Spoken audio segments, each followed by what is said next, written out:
Hello everyone, क्या हालचाल भाई। This is Zeeshan your maths mentor और आप सभी का स्वागत करता हूं मैं मैग्नेट ब्रेन्स के शानदार यूट्यूब चैनल पर, जहां हम आपको प्रोवाइड कराते हैं K-12 के सारे सब्जेक्ट्स की पूरे सिलेबस की पूरे कोर्स की educational videos and that to free of cost.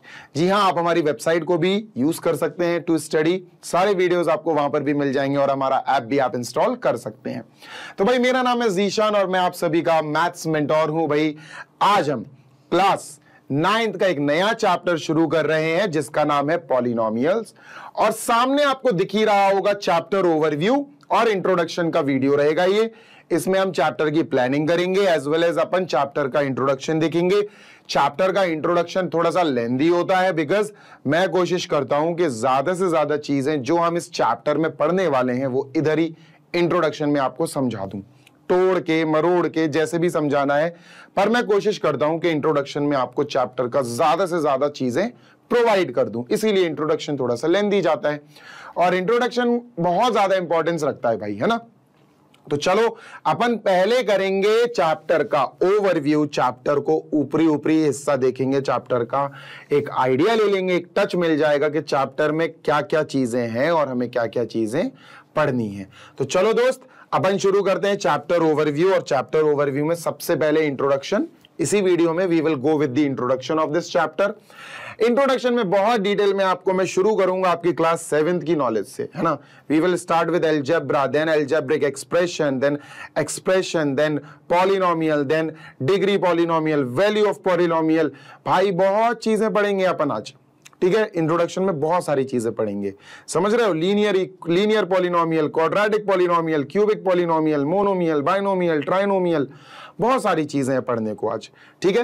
Next we will go with NCERT examples. Example part 1। बच्चा, जैसे ही आप एग्जांपल पार्ट 1 सॉल्व कराऊंगा ना मैं आपको वीडियो में, तो आपको समझ में आ जाएगा कि वो सारे कॉन्सेप्ट्स जो एग्जाम्पल पार्ट 1 में हम पढ़ेंगे, उसी सारे कॉन्सेप्ट्स के ऊपर फोकस्ड एक्सरसाइज 1 के क्वेश्चंस हमसे पूछे जाएंगे।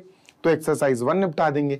एग्जाम्पल 1 और एक्सरसाइज 1 में बेसिकली हमसे पॉलिनोमियल की बेसिक चीजें पूछी जाएंगी, जैसे डिग्री ऑफ अ पॉलिनोमियल, जैसे मोनोमियल, बाइनोमियल, ट्राइनोमियल, जैसे लीनियर, क्यूबिक, क्वाड्रेटिक, जैसे हमसे पूछा जाएगा भैया कौन पॉलिनोमियल है और कौन नहीं है, जैसे पॉलिनोमियल इन वन वेरिएबल। ये सारी चीजें हम सीख लेंगे इंट्रोडक्शन में और इसमें, ठीक है। तो ध्यान से पढ़ना, एक्सरसाइज 1 आराम से उड़ा दोगे, कोई दिक्कत नहीं होगी।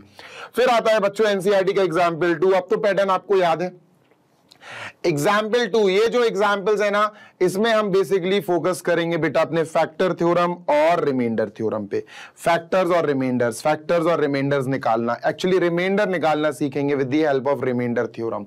कहां सर? एग्जाम्पल पार्ट 2 में। और वही कॉन्सेप्ट हम पार्ट 2 के एक्सरसाइज 2 में अटेम्प्ट करेंगे। एक्सरसाइज 2 बोले तो आपकी एक्सरसाइज, आपकी बुक की एक्सरसाइज 2 या पॉइंट 2 भी आप पुकार सकते हो, ये एक्सरसाइज 2 हो जाएगी, ठीक है दोस्त। तो this will be your exercise 2, यानी कि एक्सरसाइज 2.2। उसके बाद आएंगे एनसीईआरटी एग्जाम्पल पार्ट 3। बेटा ये बहुत इंपॉर्टेंट होने वाली है। क्यों इंपॉर्टेंट होने वाली है तो ये भी बता देता हूं, क्योंकि बच्चों पार्ट 3 में हम पढ़ने वाले हैं factorization by middle term split process, by factor theorem. तो क्वाड्रेटिक पॉलिनोमियल को फैक्टराइज करना सीखेंगे दो अलग अलग तरीके से, इसमें और इसमें दोनों में। और क्यूबिक का भी सीखेंगे, फैक्टराइजेशन होता कैसे, सारी चीजें सीखेंगे। अभी जो मेरे मुंह से चीजें निकल रही है ना, ये अभी तुम्हें समझ में नहीं आएंगी। जब तुम पढ़ाई करोगे, जब तुम वीडियोस देखोगे, लिखोगे, पॉज कर करके खुद से सॉल्व करोगे, तब सब समझ में आएगा, ठीक है। ऐसे ही बच्चों पूरा चलता जाएगा, एक्सरसाइज 4 तक यही मसला चलेगा।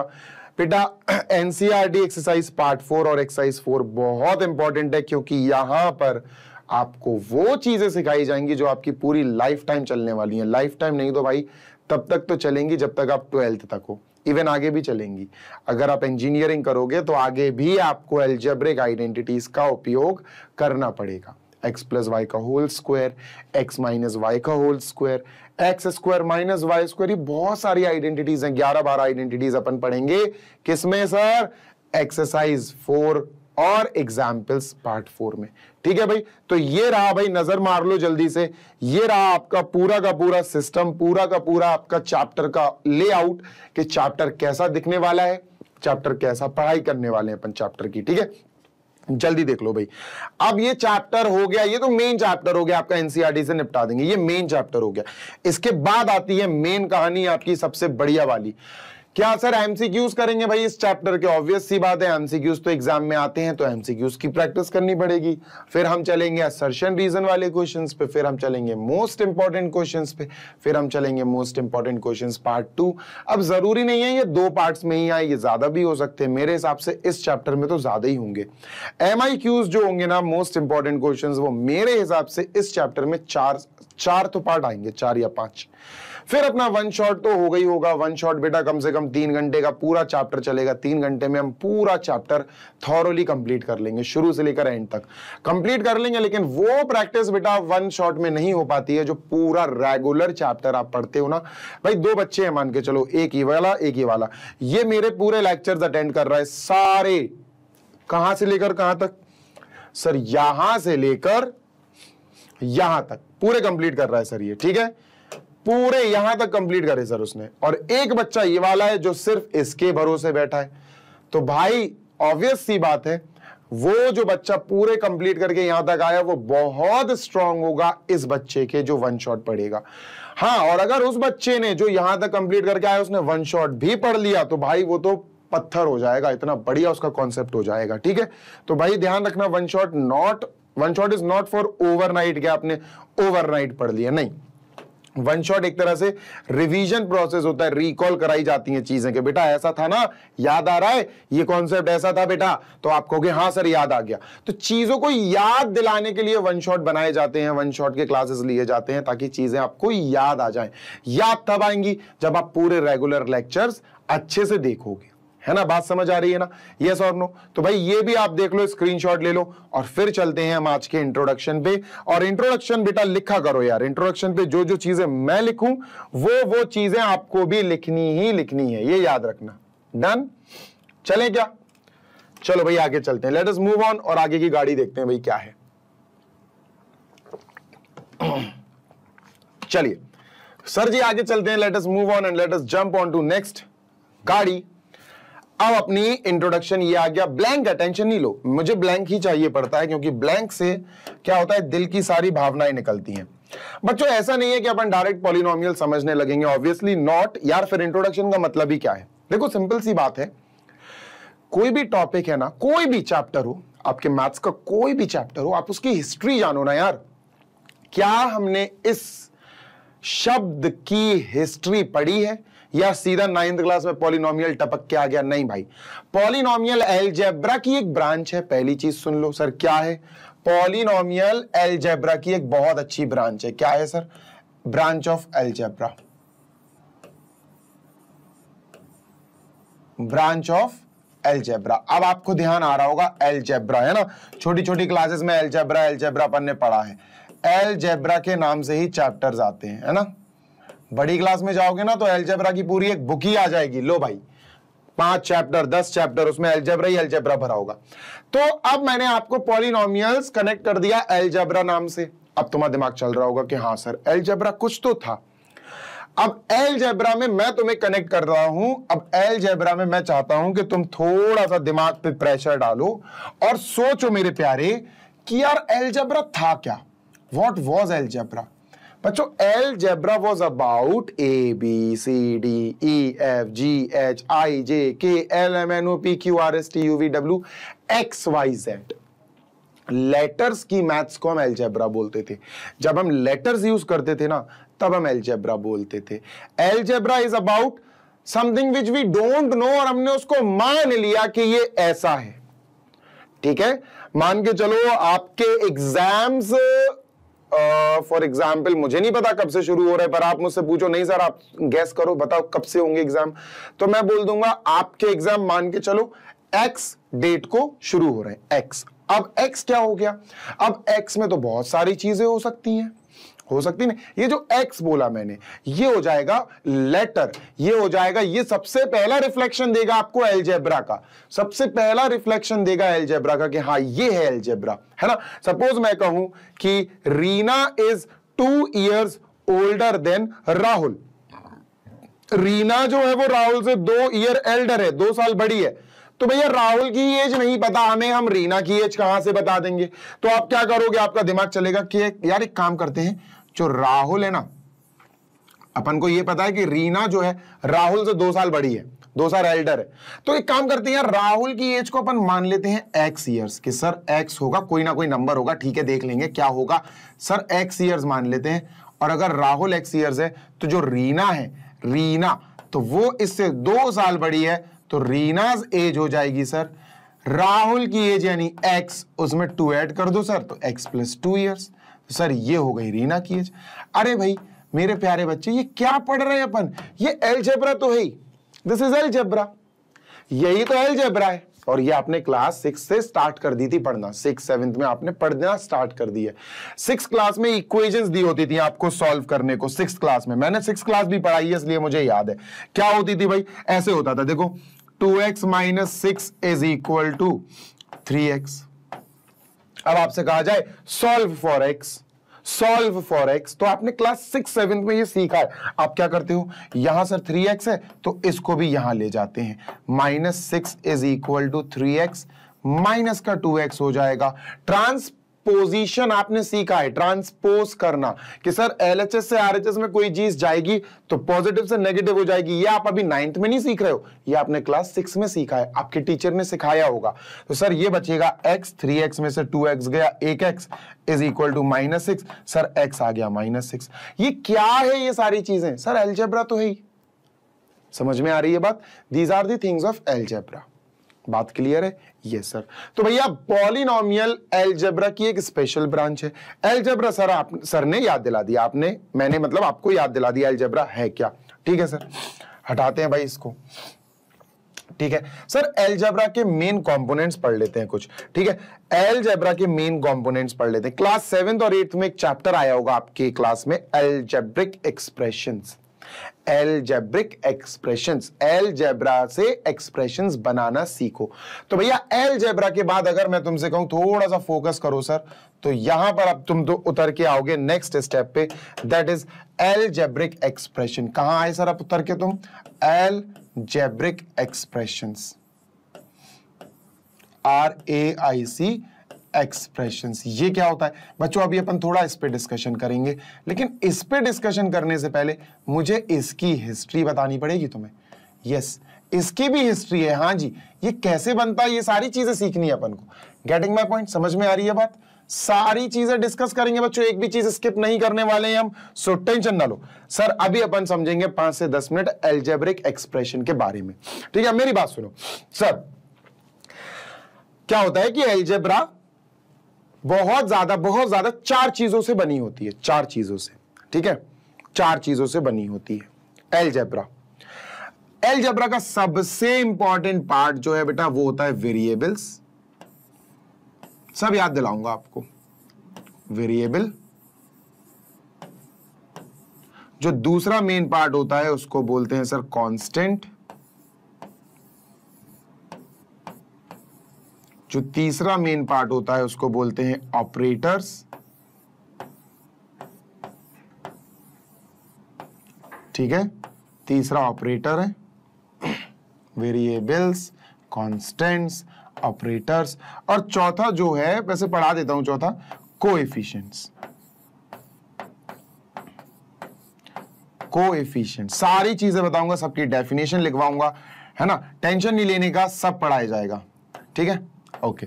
जब आप ये चारों पढ़ लोगे ना तभी आप समझ पाओगे कि अलजेब्रिक एक्सप्रेशन होता क्या है। और आपको यहां पर मैं स्टार लगा के लिख देता हूं, एक्सप्रेशन का मतलब क्या होता है। एक्सप्रेशन,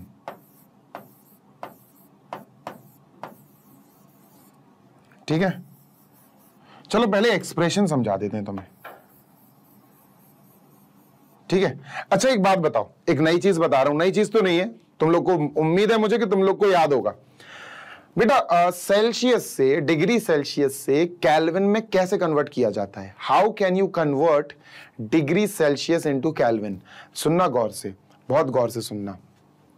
सर अगर मैं पूछूं कि डिग्री सेल्सियस से टेम्परेचर को आप केल्विन में कन्वर्ट कैसे कर सकते हो, दोनों यूनिट्स हैं भैया टेम्परेचर की, तो आपका आंसर होना चाहिए, बहुत गौर से सुनना सर, बहुत गौर से सुनना, 1 केल्विन इज इक्वल टू 273,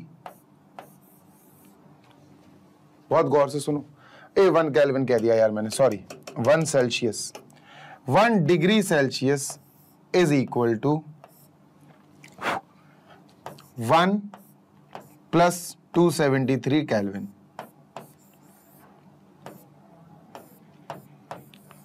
मैंने क्या बोला, 1 डिग्री सेल्सियस में 1 प्लस 273 केल्विन है, डिग्री नहीं लगती केल्विन में।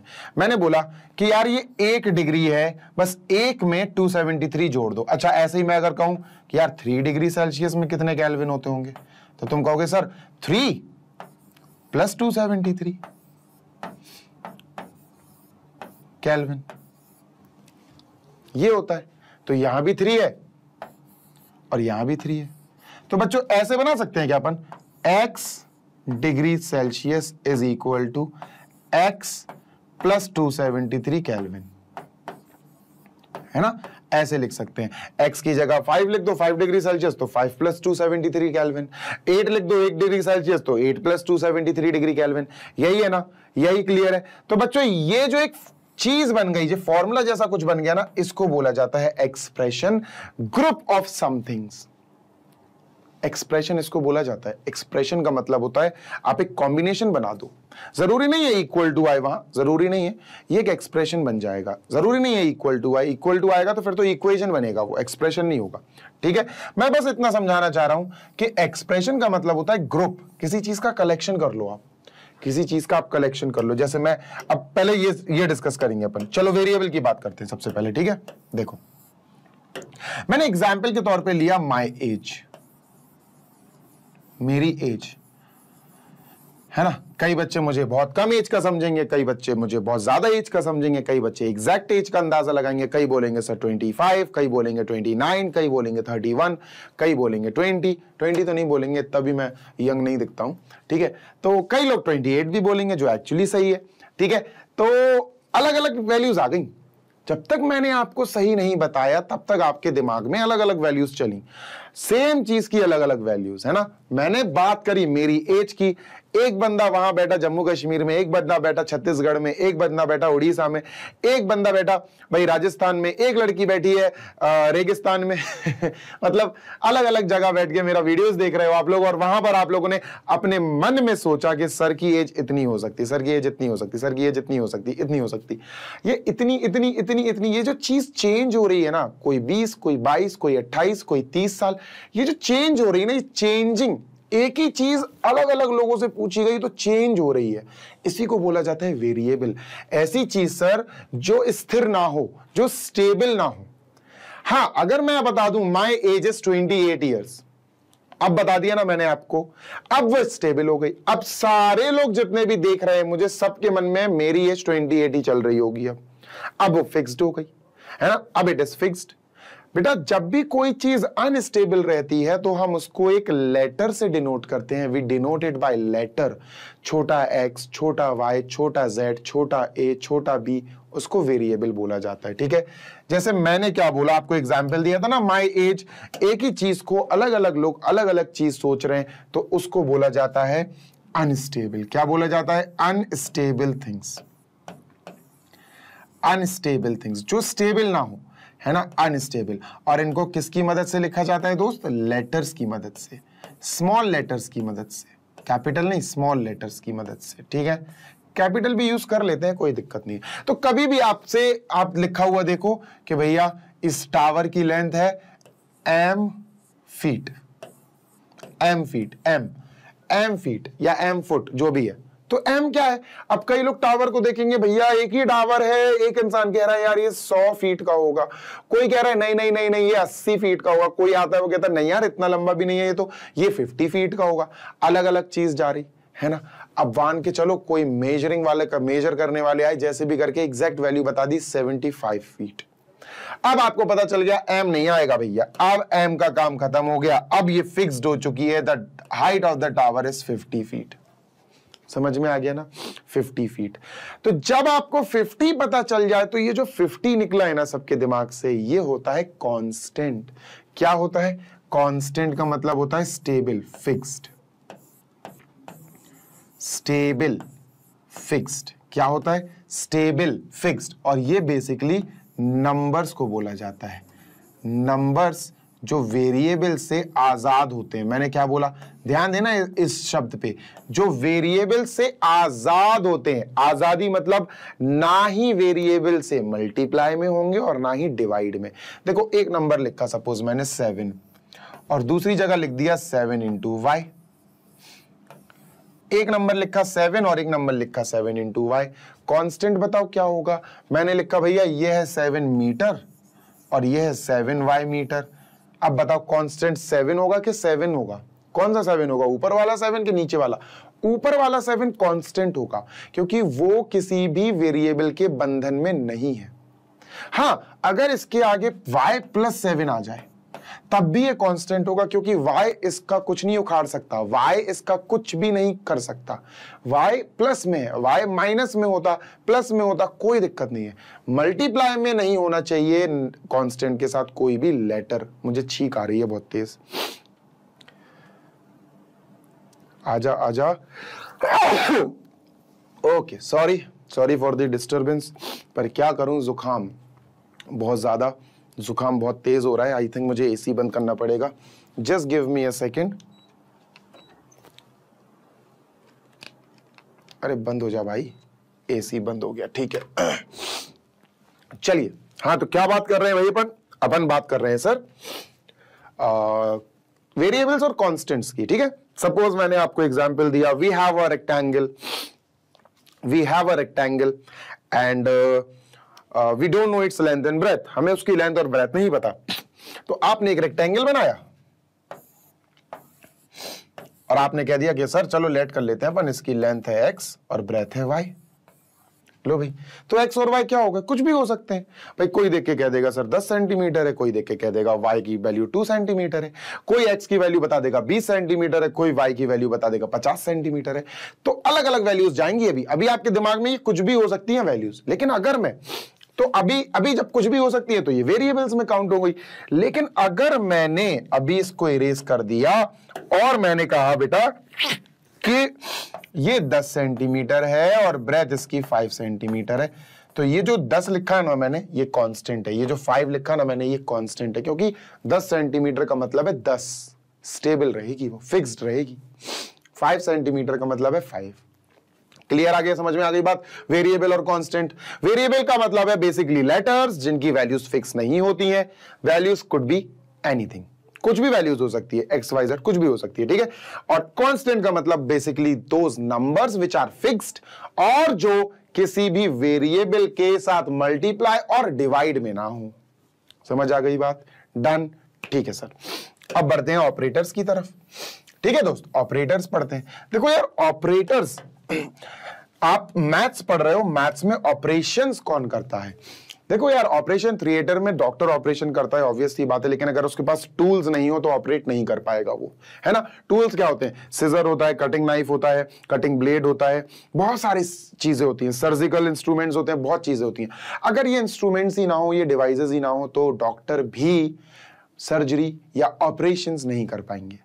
तो अपन मैथ्स में ऑपरेशंस पता किन चीजों की बलबूते पर करते हैं, किन चीजों की मदद से करते हैं? 4 चीजें, प्लस माइनस मल्टीप्लाई डिवाइड। ये 4 चीज नहीं होती तो शायद मैथ ही नहीं होती। तो सर यही है करता धरता मैथ्स का। कौन? एक सर एडिशन, एक सब्ट्रैक्शन, एक मल्टीप्लिकेशन और एक डिवीजन। तो सर ये चारों चीजों को बोला जाता है कंबाइंडली कि ये ऑपरेटर्स हैं। They are the operators in mathematics. पूरी मैथ्स में यही ऑपरेटर्स होते हैं और अलजेब्रा में तो बहुत ज्यादा इंपॉर्टेंस होती है इनकी, ठीक है। कई बार जैसे ये दे दूं मैं लिख के आपको, 3m - 7 is equal to 5। Suppose ये दे दिया मैंने, तो भाई यहां माइनस का उपयोग किया ना, ये माइनस का उपयोग किया ना, ऑपरेटर का उपयोग करेंगे, ठीक है सर। अब मान के चलो सर ये -7 नहीं दिया होता, सिर्फ ऐसा दिया होता 3m is equal to 5। Sir अब तो माइनस प्लस है ही नहीं। अरे भाई माइनस प्लस नहीं है तो 3 इंटू एम तो है, 3m इज 3 इंटू एम, तो मल्टीप्लाई तो आ गया भाई, मल्टीप्लाई तो आया। हाँ सर आ गया। अच्छा सर मान के चलिए मल्टीप्लाई भी नहीं होता, m इज इक्वल टू 5 होता, फिर अब क्या करोगे सर आप? अब तो मल्टीप्लाई भी नहीं है, प्लस भी नहीं है, माइनस भी नहीं है। ओ मूर्ख भैया, m प्लस का m होता है, this is positive m। 5 plus का 5 होता है पॉजिटिव 5। लो आ गया प्लस प्लस का सिंबल। कहां भागोगे, ऑपरेटर हर जगह है, ऑपरेटर हर जगह है। जहां आपको लगेगा कि कोई कैलकुलेशन हो ही नहीं सकती, वहां भी ऑपरेटर है। कैसे सर? देखो 1 का मल्टीप्लाई कर दो भाई, लो 1 इंटू एम तो 1, लो 1 का मल्टीप्लाई इधर कर दो 1 इंटू 5, लो आ गया मल्टीप्लीकेशन, मल्टीप्लाई आ गया, डिवाइड भी आ जाएगा, सब आ जाता है। ठीक है, तो ऑपरेटर्स हर जगह मौजूद है बेटा, हर जगह। ठीक है, तो ऑपरेटर्स के बिना कुछ कहानी इनकम्प्लीट रहेगी। यहां सर स्ट्रॉन्ग ऑपरेटर्स मल्टीप्लाई और डिवाइड को कहा जाता है, ध्यान रखना बेटा। ये स्ट्रॉन्ग ऑपरेटर्स हैं, ये स्ट्रॉन्ग है और बहुत जल्दी नहीं टूटते, इनको बोला जाता है स्ट्रॉन्ग ऑपरेटर्स। क्या बोला जाता है? Strong operators. और ये होते हैं weak operators, we call them as weak operators. ठीक है, वीक लिख लेना, डन। ये बड़ी जल्दी टूट जाते हैं, ट्रांसपोजिशन करनी हो तो ये बहुत जल्दी टूट जाते हैं। पॉजिटिव नंबर वहां चला जाएगा, नेगेटिव बन जाएगा, नेगेटिव नंबर एलएचएस से आरएचएस जाएगा तो पॉजिटिव बन जाएगा। पर ये नंबर्स तब टूटते हैं जब पॉजिटिव, नेगेटिव, प्लस माइनस ये टूट जाएं, ये ना बचे, तब ये ब्रेक होना शुरू होते हैं बेटा। जैसे एग्जाम्पल लेते हैं सर, 5k + 2 = 17। सपोज ये दिया मैंने, अब मैं कहूं बेटा k की वैल्यू निकालो, k के लिए सॉल्व करो, तो तुम क्या कहोगे? तुम पहले 5 को नहीं भगा सकते, तुम पहले 5 को वहां ट्रांसफर नहीं कर सकते। क्यों? क्योंकि 5k के साथ मल्टीप्लाई में है, ये स्ट्रॉन्ग बॉन्ड है, ये एक स्ट्रॉन्ग ऑपरेटर है। मल्टीप्लाई स्ट्रॉन्ग ऑपरेटर होता, वो पहले नहीं टूटेगा। वो कहेगा कि भैया पहले आप +2 को भगाओ, पॉजिटिव प्लस में जो है ना उसको भगाओ, मैं बाद में जाऊंगा। तो +2 पहले भागेगा, 17 के पास -2 हो जाएगा, आराम से 15 बचेगा। और बेटा अब जब 5 अकेला बचा k के साथ, तब ये 5 चाहेगा बेटा, ध्यान रखना। k = 15/5, काट दिया, पीट दिया, 3 आंसर आ गया। समझ रहे हो ना? तो डिवीजन और मल्टीप्लिकेशन वाले बॉन्ड या ऑपरेटर्स स्ट्रॉन्ग ऑपरेटर्स होते हैं, राइट। अभी ये हिस्ट्री चल रही है अलजेब्रा की, अभी अलजेब्रिक एक्सप्रेशन पे आई नहीं है। अब बात कर देते कोएफिशिएंट्स पे। सर कोएफिशिएंट्स क्या होते हैं? चलो ये भी समझ लेते हैं, बढ़िया है, बहुत बढ़िया टॉपिक है ये। देखो यार, सिंपल सी बात है, जैसे ये है, इसको मैं इरेज कर देता हूं, यही एग्जाम्पल देख लेते हैं। ठीक है, शुरू से चलते हैं। ठीक है, शुरू से शुरू करते हैं। वेरिएबल, बताओ इसमें वेरिएबल क्या है? वेरिएबल का मतलब है लेटर जिसकी कोई भी वैल्यू हो सकती है। सर के वेरिएबल है, के इज वेरिएबल। ठीक है सर।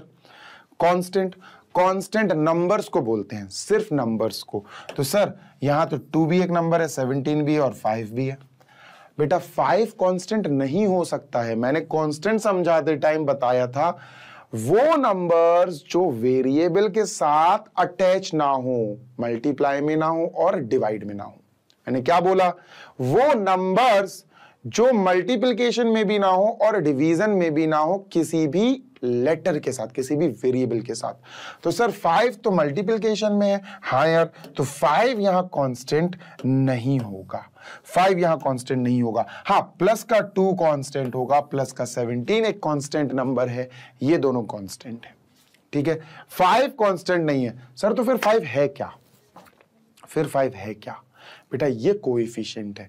ऐसे नंबर्स जो आजाद हो, जो बिल्कुल आजाद हो, वेरिएबल से ना प्लस में, वेरिएबल से ना मल्टीप्लाई में हो, ना डिवीजन में हो, उन्हें कांस्टेंट बोलते हैं। लेकिन अगर कुछ नंबर्स वेरिएबल के साथ, के के साथ मल्टीप्लाई में है या डिवीजन में है, तो उन नंबर्स को बोला जाता है कोएफिशिएंट। क्या बोला जाता है? कोएफिशिएंट। तो ये कोएफिशिएंट, ये किसका साथी है? कोएफिशिएंट को मैं बेसिकली साथी बोलता हूं, और साथी वही होता है जो ज्यादा स्ट्रॉन्ग बॉन्ड के साथ रहे, या मल्टीप्लाई या डिवाइड, है ना। तो स्ट्रॉन्ग बॉन्ड, के का साथी है 5, के का साथी 2 नहीं है, 2 तो बाहर है, आजाद है वो, उसको कोई फर्क नहीं पड़ता, के लिए कुछ भी होता रहे। के का कोएफिशिएंट है 5, के का साथी है 5, के का कोएफिशिएंट है 5, के का साथी है 5। समझ में आ गई बात? कोएफिशिएंट्स आर साथी जो वेरिएबल के साथ मल्टीप्लाई में हो या डिवाइड में हो। I hope I am clear this much. ठीक है, अब सर एक्सप्रेशन भी समझ गए, इनको करते हैं थोड़ा सा दूर। ठीक है, इसको करते हैं बेटा अपन थोड़ा सा दूर, थोड़ा सा क्या, काफी दूर कर देते हैं। चलो अब बात करते हैं अलजेब्रिक एक्सप्रेशन की, क्योंकि ये नहीं सीख पाओगे तो पॉलिनोमियल नहीं सीख पाओगे। एक्सप्रेशन समझते हैं होता क्या है, ठीक है। पढ़ तो अलजेब्रा में ही रहे तो अलजेब्रिक एक्सप्रेशन ही रहेगा, राइट। पढ़ तो अलजेब्रा में ही रहे ना भाई, तो अलजेब्रिक एक्सप्रेशन में ही रहेगा। एक सेकंड बेटा, पानी की एक घूंट पी लूं।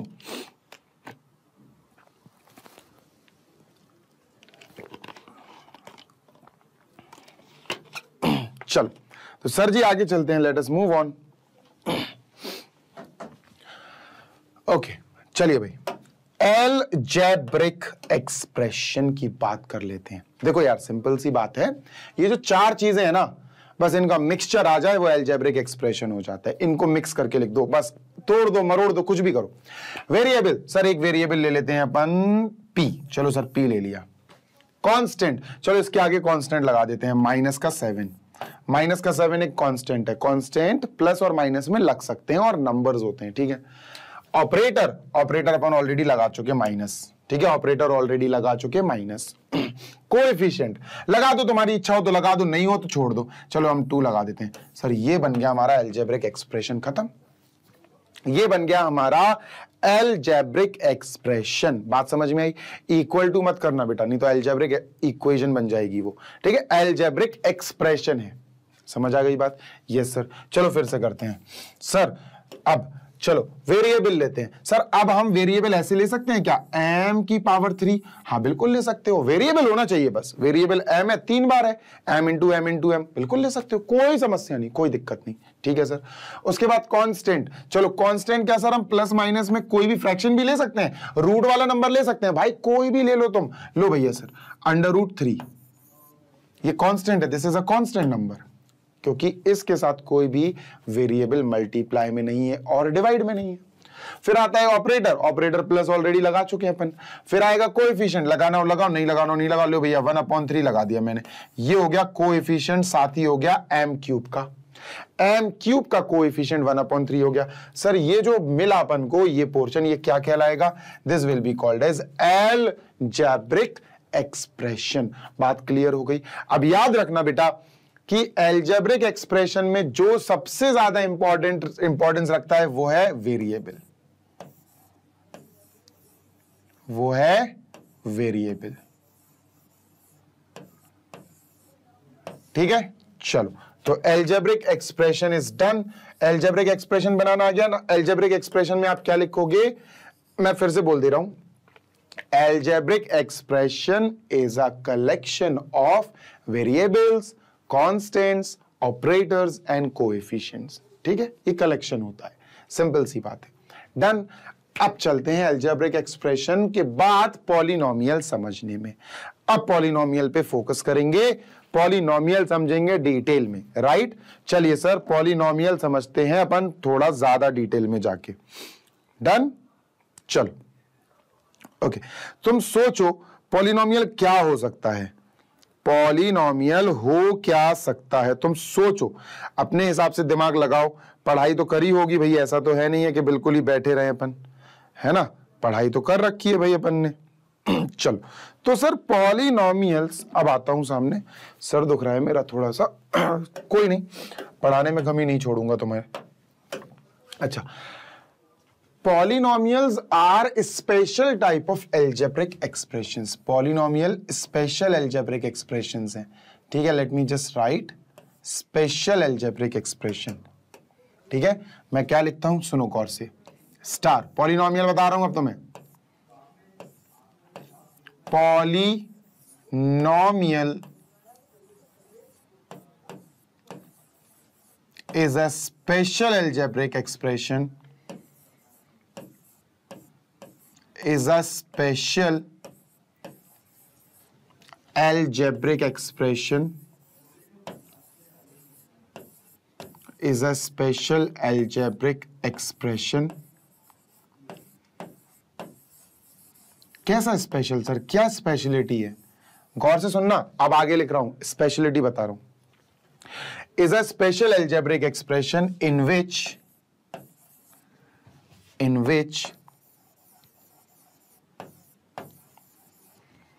the exponent बोले तो पावर लिख दूंगा अभी, ठीक है, अभी पावर लिख देता हूं। in which the power of in which the power of variables, बस इतना याद रखना है तुम्हें, in which the power of variable should be whole number, should be a whole number।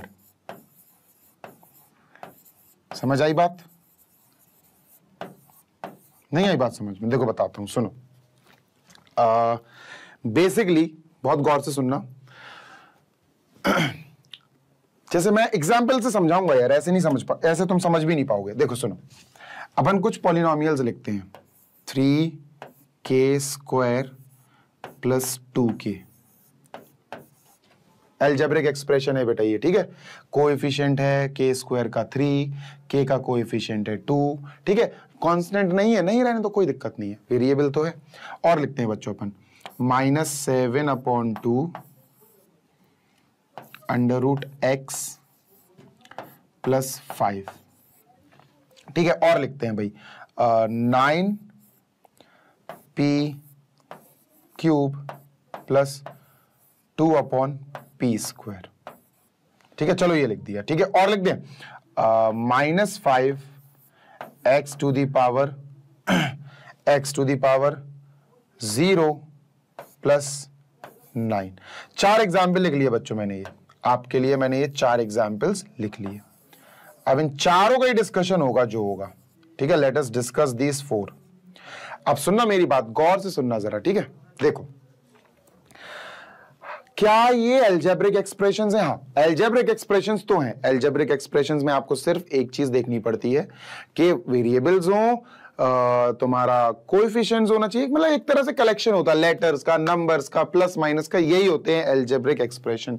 Sir letter k है यानी वेरिएबल k है, 3 sir coefficient है, प्लस एक ऑपरेटर है, ठीक है सर।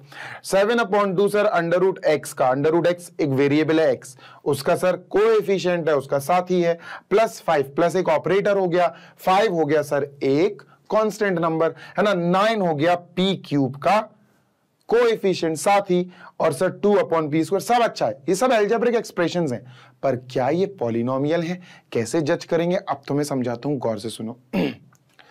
पॉलिनोमियल्स बेटा वो एल्जेब्रिक एक्सप्रेशंस होते हैं, वो खास एल्जेब्रिक एक्सप्रेशंस होते हैं, वो खास एल्जेब्रिक एक्सप्रेशंस होते हैं जिनमें वेरिएबल की power of variable should be a whole number.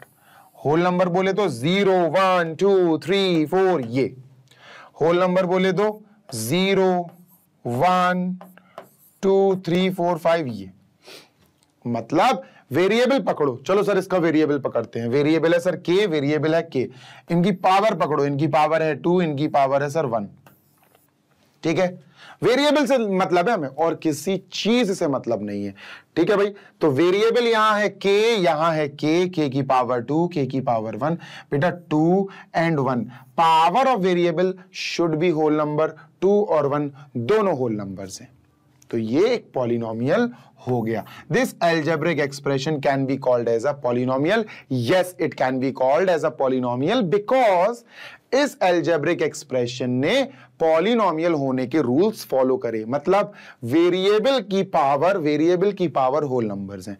इधर देखते हैं, सर ये क्या है? सर ये है -7/2, बेटा वेरिएबल रूट में है तो उसका रूट तोड़ो, स्क्वायर रूट में है ना बेटा। हमेशा याद रखना, वेरिएबल ना ही रूट के अंदर लिखा होना चाहिए, ना ही डिनोमिनेटर में लिखा होना चाहिए, डिनोमिनेटर में भी नहीं हो, ध्यान रखना। ये तो मैं बेसिक रूल बता रहा हूं आपको, कोशिश करो कि डिनोमिनेटर से उसको न्यूमरेटर में ले आओ, राइट। तो पहली चीज रूट हटाएंगे, स्क्वायर रूट, जैसे ही हम x के ऊपर से स्क्वायर रूट हटाएंगे बच्चों, उसके ऊपर पावर 1/2 आ जाएगी। याद रखना, अगर तुम्हें नहीं पता हो तो सीख लो, ये स्क्वायर रूट में है। जैसे मान के चलो मैंने कोई नंबर √7 लिख दिया, तो भाई अगर मैं इसका रूट हटाना चाहूं तो मुझे ऐसा लिखना पड़ेगा, 7 की पावर 1/2, ऐसा लिखना पड़ेगा मुझे। स्क्वायर रूट हटने के बाद जो नंबर रूट के अंदर होता है वो 1/2 की पावर उस पर चढ़ जाती है, ठीक है। ओके सर, तो उसके बाद लिखा प्लस का 5, सर यहां पर हमें देखना है वेरिएबल x, और x की जो पावर है ना 1/2, क्या ये वेरिएबल की पावर जो है वो होल नंबर है? 1/2 होल नंबर नहीं है दाई भैया, 1/2 होल नंबर नहीं है भाई, समझ रहे हो ना बात को? 1/2 होल नंबर नहीं है, मतलब this is not a polynomial. No, this is not a polynomial. अब समझ में आ रहा है ना? तुम्हें सिर्फ एक चीज देखनी है, that is power of variable, variable का एक्सपोनेंट। तो सर यहां वेरिएबल है p की पावर 3 है वेरिएबल, यहां p की पावर b का वेरिएबल p का पावर 3 है, वेरिएबल का पावर 3 है, 3 एक होल नंबर है। लेकिन यार p एक वेरिएबल, इसको यहां लाओ ना यार, 2 के पास लाओ। तो सर हमने सीखा है चैप्टर 1 में, गौर से देखो बेटा, हमने चैप्टर 1 में सीखा है, ये हम लिखेंगे 9p³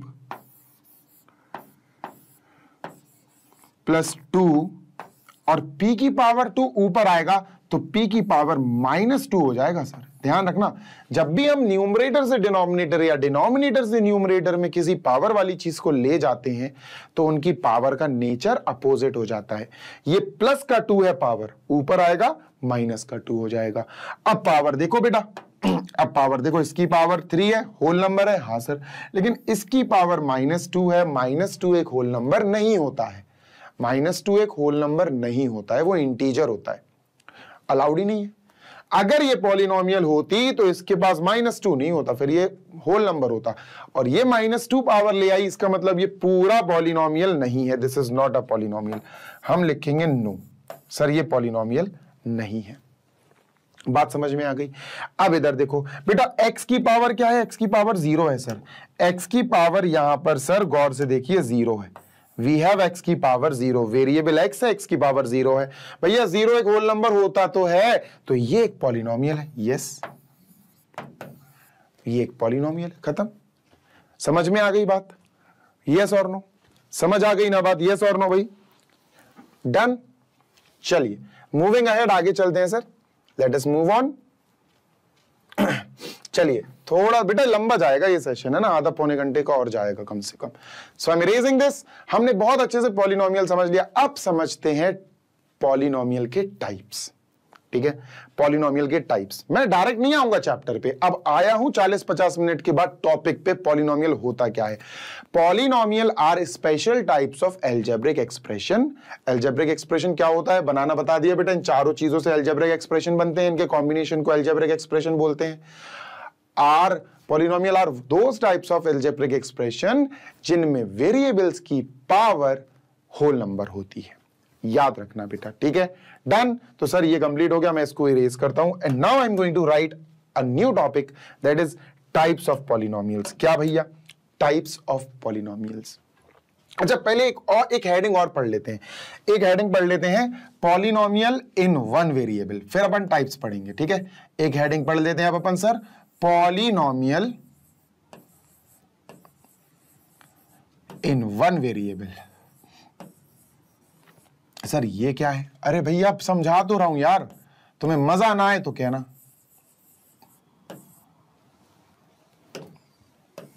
एसी बंद कर दिया तो छींक आना बंद हो गई यार, ये तो सही है। देखो बच्चों, पॉलिनोमियल इन वन वेरिएबल, अब देखना बेटा बहुत बेसिक सी चीज है। पहली चीज, पॉलिनोमियल मतलब वो वाले अलजेब्रिक एक्सप्रेशंस जिनमें होल नंबर होती हैं वेरिएबल्स की पावर, वेरिएबल्स की पावर होल नंबर होती है। तो एग्जांपल लिखते हैं बच्चों, ठीक है। Let me take some examples. 2x³ -6x² + 7, ठीक है। तो सर जल्दी से देखो जरा, वेरिएबल की पावर क्या है? वेरिएबल x की पावर 3 है, वेरिएबल x की पावर 2 है, पॉलिनोमियल है, पॉलिनोमियल है ना। अब पॉलिनोमियल है, चेक कर ली तुमने, ये दोनों होल नंबर है, पावर 3 पावर 2 दोनों होल नंबर है। क्या ये पॉलिनोमियल है, चेक कर लिया तुमने। क्या ये पॉलिनोमियल एक वेरिएबल में है? क्या सिर्फ एक लेटर यूज हो रहा है? हाँ sir, only x is used, x के अलावा कोई और दूसरा वेरिएबल या लेटर यूज नहीं हो रहा। समझ गए ना? Polynomial in one variable. अब इसका दूसरा एग्जांपल देखते हैं जो इसके अगेंस्ट हो, ठीक है। लेट अस सी दूसरा एग्जांपल जो इसके अगेंस्ट हो। जैसे मैं आपको ये दे दूं 2m² n + 5m³ क्यूब, ये दे दूं सपोज में, ठीक है। अब बहुत गौर से देखना, यहां पर पहले तो चेक करो क्या ये पॉलिनोमियल है। चलो चेक करते हैं। सर यहां पर m की जो पावर है वो 2 है, जो कि एक होल नंबर है। n जो वेरिएबल है, n की पावर 1 है, ये भी एक होल नंबर है। m की पावर 3 है, ये भी एक होल नंबर है। यानी पावर 2, पावर 1, पावर 3, तीनों ही होल नंबर वाली पावर हैं। डन, थम्स अप, बिल्कुल सही है, पॉलिनोमियल तो है सर। क्या ये पॉलिनोमियल एक वेरिएबल में है? नहीं, यहां दो टाइप के वेरिएबल्स यूज हो रहे हैं, एक हो रहा है m और एक हो रहा है बच्चों n। याद रखना, समझ आ गई बात? डन, क्लियर है कि यहां पॉलिनोमियल दो वेरिएबल में लिखा हुआ है। यहां पूरे पॉलिनोमियल में दो वेरिएबल यूज हुए, एक m और एक लेटर n, दोनों अलग अलग वेरिएबल्स हैं, राइट। तो this is not a polynomial in two variable, this is a polynomial but not in one variable. This is a polynomial in two variables. बात समझ में आ गई? तो हमारी पूरी पढ़ाई जो अभी चैप्टर सेकंड पढ़ेंगे, we will study the whole chapter in polynomial in one variable. इसी टाइप के पॉलिनोमियल्स पढ़ेंगे कि पूरे पॉलिनोमियल्स में सिर्फ एक एक वेरिएबल ही यूज होगा। जैसे एक और एग्जांपल देखते हैं सर, ठीक है। ये आपका एनसीईआरटी का एग्जांपल होगा, लगभग उसी के जैसा। जैसे मैंने आपको दिया x की पावर 10 प्लस y की पावर 20 प्लस z की पावर 50। बताओ क्या ये पॉलिनोमियल है? सबसे पहला कार्य यही होता है कि हम पॉलिनोमियल चेक करें। सर x एक वेरिएबल है, उसकी पावर 10, क्या पावर जो 10 है वो होल नंबर है? हाँ सर, होल नंबर है। वेरिएबल y, उसकी पावर चेक करो 20, क्या इसकी पावर जो है वेरिएबल y की पावर होल नंबर है? हाँ सर, 20 एक होल नंबर है। भाई z की पावर 50, 50 क्या है सर? 50 एक होल नंबर है। हाँ सर, सारी पावर्स जो वेरिएबल की है वो सब होल नंबर है। पॉलिनोमियल तो है, पर क्या ये पॉलिनोमियल एक वेरिएबल में? नहीं। यहां पर x, y, z अलग अलग वेरिएबल्स, तीन वेरिएबल इस्तेमाल करके, यूज करके पूरा एक पॉलिनोमियल बना। तो this is a polynomial, yes, but this is not a polynomial in one variable.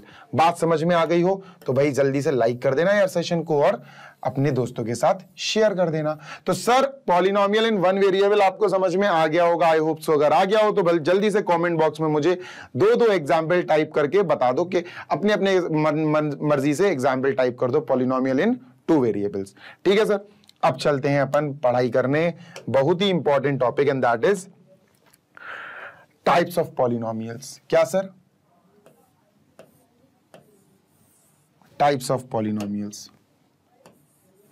देखो यार, पता टाइप्स ऑफ पॉलिनोमियल्स अलग अलग हिसाब से डिफाइन करे जा सकते हैं। ऐसा नहीं है कि सीधा अपन ने एक लिस्ट बना दी। देखो, मैं अभी तुम्हें सबसे पहले दो बहुत इंपॉर्टेंट चीजें बता रहा हूं, बहुत ज्यादा इंपॉर्टेंट बता रहा हूं, ठीक है।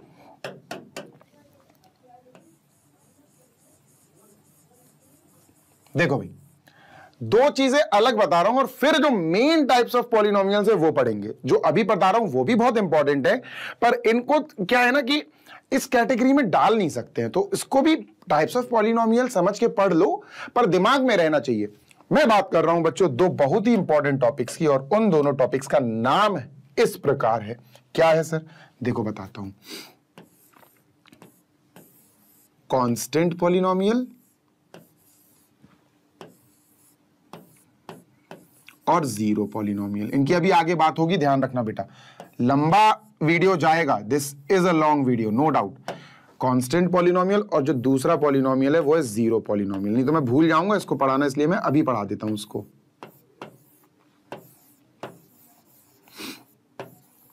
देखो मेरी बात सुनो,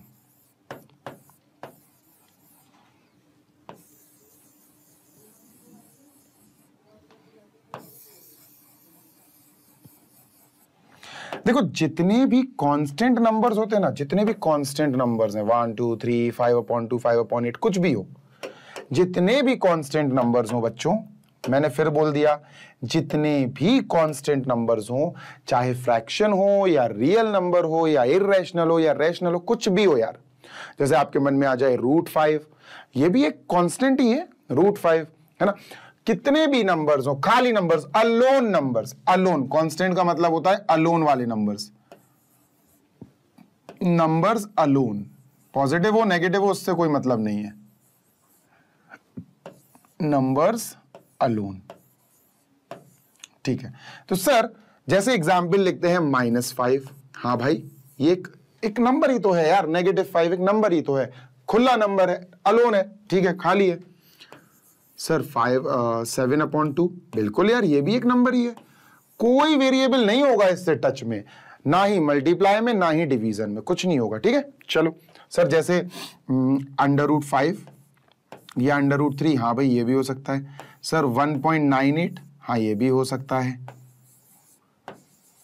सर 3.05 का बार, हाँ भाई ये भी नंबर हो सकता है। सारे नंबर्स हैं, सारे नंबर्स हैं, इन्हीं को बोला जाता है कांस्टेंट पॉलिनोमियल्स। ये खुद में पॉलिनोमियल्स होते हैं। याद रखना, कभी भी एक सादा नंबर तुमको दे दिया जाए, सादा नंबर मतलब 5, -2, 8, 7/9, कुछ भी ऐसा नंबर, बस नंबर, और आपसे पूछा जाए क्या ये खुद में पॉलिनोमियल है, तो तुम कहोगे हाँ, these are called as constant polynomials. क्यों? क्योंकि सर अगर मैंने -5 उठाया तो बेटा मैं इसके साथ अपनी मर्जी से x की पावर 0 लिख सकता हूं। क्यों लिख सकता हूं भाई? किसी की भी पावर 0 अपन ने चैप्टर 1 में पढ़ा है, लास्ट अध्याय में, एक्सपोनेंट्स एंड पावर्स वाले फॉर्मेट में, कि किसी की भी पावर 0 1 होती है सर।